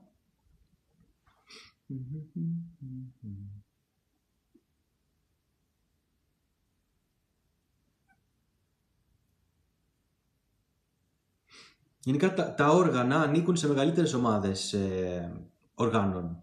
Υπάρχουν για παράδειγμα τα όργανα του πεπτικού συστήματος. Όταν κάποιος αρχίσει να μελετάει τα όργανα και μπει μετά στη δικασία να μελετήσει τα συστήματα του σώματος, έχει ακόμα περισσότερο ενδιαφέρον, αλλά είναι πολύ προχωρημένα αυτά τα πράγματα. Δεν θα τα πούμε σε κάποιο live. Θα τα πούμε προσωπικά, αν θέλει κάποιος. Αλλά όταν κάποιος μελετάει ένα όργανο, έχει πάρα πολύ ενδιαφέρον, γιατί υπάρχουν λέξεις και φράσεις που λέμε στην καθημερινότητά μας, οι οποίες σχετίζονται άρρηκτα με το όργανο αυτό. Για παράδειγμα, ζητήματα του πεπτικού συστήματος σχετίζονται με τις φράσεις «δεν μπορώ να το χωνέψω», «δεν μπορώ να το καταπιώ». Το πεπτικό σύστημα διατηρεί όργανα από το στόμα, από το λαιμό, μέχρι πάρα πολύ χαμηλά, μέχρι περίπου το δεύτερο, στην αρχή του δευτέρου ενεργειακού κέντρου, μέχρι τον αφαλό. Τα όργανα που περιλαμβάνει το πεπτικό σύστημα, σηκώτια, νεφρά, στομάχι, έντερο, μικρό, λεπτό έντερο, παχύ έντερο και όλα αυτά, είναι πάρα πολλά τα όργανα που περιλαμβάνει το πεπτικό σύστημα. Οπότε, αν κάποιος κοιτάξει πού σταματάει η ενέργεια του πεπτικού στο πεπτικό σύστημα, για παράδειγμα, εγώ είχα. Πώς το λένε μωρέ αυτό το πράγμα, έχουν περάσει και τόσα χρόνια, το έχω θεραπεύσει και δεν θυμάμαι, στο δωδεκαδάχτυλο. Είχα φλεγμονή στο δωδεκαδάχτυλο. Στο δωδεκαδάχτυλο, την ίδια περίοδο που είχα τη φλεγμονή στο δωδεκαδάχτυλο, είχα και κρίση πανικού παρεπτόντως, γιατί είναι το ίδιο πράγμα. Όταν η ενέργεια πήγαινε να μπει από το εμείς στο εγώ, κολούσε. Η ενέργεια κολούσε εδώ. Οπότε μου έδωσε πάρα πολύ σημαντικές πληροφορίες για να κάτσω να το μελετήσω στη ζωή μου και σταμάτησα να έχω κρίση πανικού και την ασθένεια στο δωδεκαδάχτυλο. Σηκώτη πάγκρεας, γενικά το σηκώτη. Πολύ ενδιαφέρον το σηκώτη. Ποιος έχει προβλήματα με το σηκώτη? Λέμε ο αλκοολικός, αλλά μπορεί να δούμε έναν άνθρωπο που διατηρεί προβλήματα στο σηκώτη χωρίς να έχει πιει ίχνος αλκοόλ στη ζωή του. Ο παππούλης μου, ο ένας μου παππούς, πέθανε από καρκίνο στον πνεύμονα χωρίς να έχει καπνίσει ποτέ στη ζωή του και για την ακρίβεια είχε κάνει την πιο υγιεινή ζωή που μπορεί να κάνει ένας άνθρωπος. Δεν έπινε καφέ, δεν έκανε καταχρήσεις, δεν κάπνιζε, δεν έπινε αλκοόλ, τίποτα. Παρ' όλα αυτά πέθανε από καρκίνο στον πνεύμονα. Ο άλλος μου παππούς, αλλαντικά κάθε μέρα, κάπνισε σαν το φουγάρο, ξέρω εγώ, με κεπούρα και πέθανε στα 90, 88. Υγιέστατος. Άρα αυτό δεν έχει πολύ ενδιαφέρον. Γιατί μας λένε, ξέρω εγώ, ότι θα διαλύσεις το σηκώτη σου όταν πίνεις αλκοόλ? Η ερώτηση δεν είναι αν θα διαλύσει το σηκώτη του επειδή πίνει αλκοόλ. Η ερώτηση είναι γιατί εξ αρχής έχει την ανάγκη να βάλει κάτι τοξικοποιημένο στο σηκώτη του. Είναι ακριβώς όπως σας είπα για το τσιγάρο. Ένας άνθρωπος έχει πάρα πολύ θυμό στη ζωή του, γιατί έχουν ξεπεραστεί πάρα πολλές φορές τα όρια. Αυτό που θα ασθενεί στο σώμα του θα είναι η λειτουργία του σηκωτιού, του ύπατος. Και αυτό σημαίνει ότι επειδή η ενέργεια που υπάρχει σε αυτό το όργανο είναι πολύ χαμηλής δόνησης, η πρόσληψη της ενέργειας σαν συνήθεια που θα έχει στην καθημερινότητά του θα είναι επίσης τοξικοποιημένη και χαμηλής δόνησης. Λαμβάνω ό,τι είμαι. Αν έχω την επιθυμία, για παράδειγμα, να τρώω μπέργκερ και ζύμες και ψωμιά, σημαίνει ότι έχω ήδη πολύ χαμηλή ενέργεια μέσα μου και συντονίζομαι με αυτή την ιδέα ότι πρέπει να φάω αυτά τα πράγματα. Όσο περισσότερο αυξάνω τη δόνησή μου και την ενέργειά μου, όσο λιγότερα συναισθήματα χαμηλής δόνησης, ντροπή, ενοχές, φόβους και τέτοια διατηρώ, τόσο περισσότερο αλλάζουν και οι επιθυμίες μου για διατροφικές συνήθειες. Δεν δουλεύει ανάποδα. Μπορεί κάποιος να πιέσει τον εαυτό του να τρέφεται πιο υγιεινά ή μπορεί κάποιος αλκοολικός, για παράδειγμα, να σταματήσει να πίνει αλκοόλ. Δεν έλυσε το πρόβλημα, σταμάτησε να το ταΐζει περισσότερο. Το πρόβλημα εξ αρχής ήταν ότι το σηκωτάκι του δεν ήταν καλά ψημένο.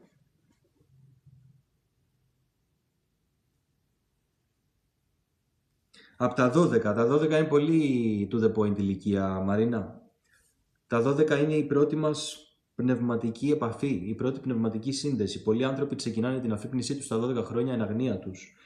Στα 12 μου εγώ διατηρούσα μια ασθένεια που λέγεται Guillain-Barré. Η Guillain-Barré είναι μια θανατηφόρα ασθένεια που παρελύει το νευρικό σύστημα του ατόμου και με κάποιο τρόπο η ψυχούλα μου αποφάσισε ότι θέλει να μείνει σε αυτή την ενσάρκωση, οπότε τελευταία στιγμή, κυριολεκτικά τις τελευταίες μέρες, γιατί οι γιατροί δεν μπορούσαν να βρούνε τι έχω αρχικά, δεν μπορούσαν καν να βρούνε τι έχω, δεν υπήρχε αυτό στο πεδίο τότε, 2002, δεν το γνώριζαν καν στο πανεπιστημιακό νοσοκομείο. Όταν βρήκαν τι έχω, μου δώσανε κύτταρα, κύτταρα ανθρώπινα, πλάσμα, και σιγά σιγά άρχισα να καλυτερεύω. Αλλά στην πραγματικότητα αυτό, σε πνευματικό επίπεδο, αυτό που έκανε η ψυχούλα μου εκείνη την περίοδο ήταν να αποφασίσει αν θέλει να βιώσει αυτή την πνευματική ανάπτυξη ή να φύγει.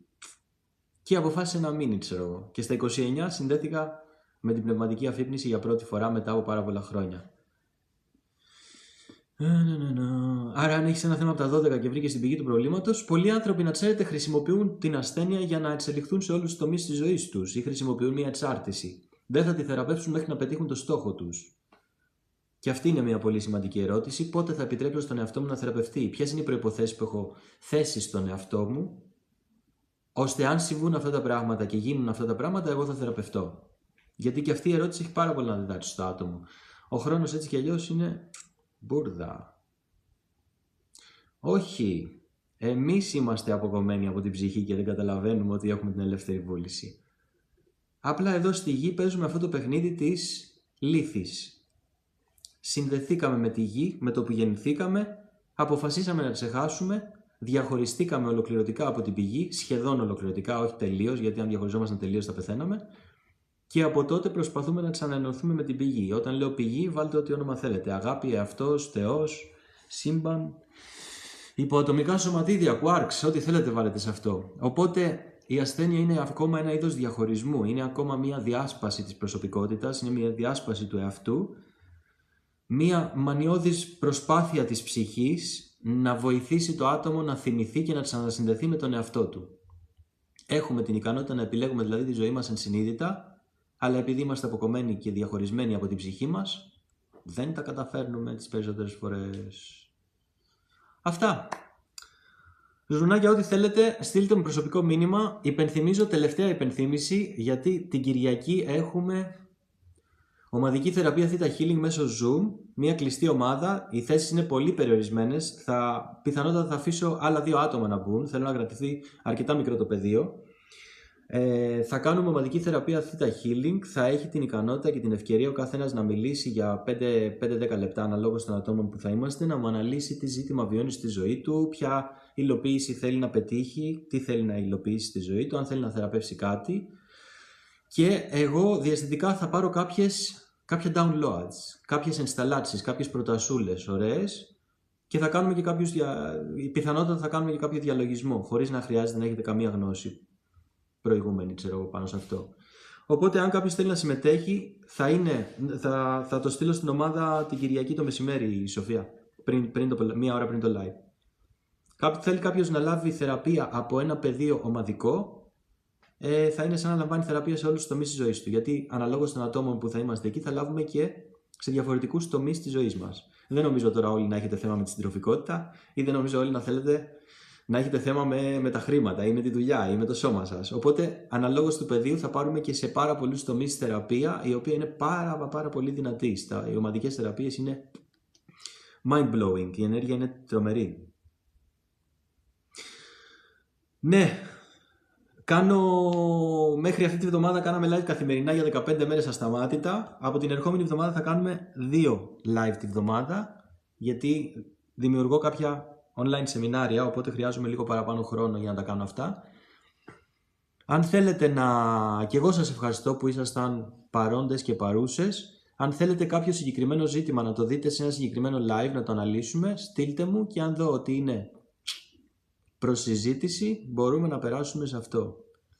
Αυτά, φιλάκια σας. Καλό βράδυ από Βιετνάμ. Στα νέα του Αντένα.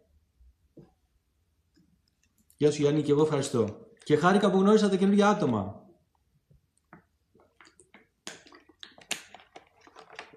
Α, τούτα λένε.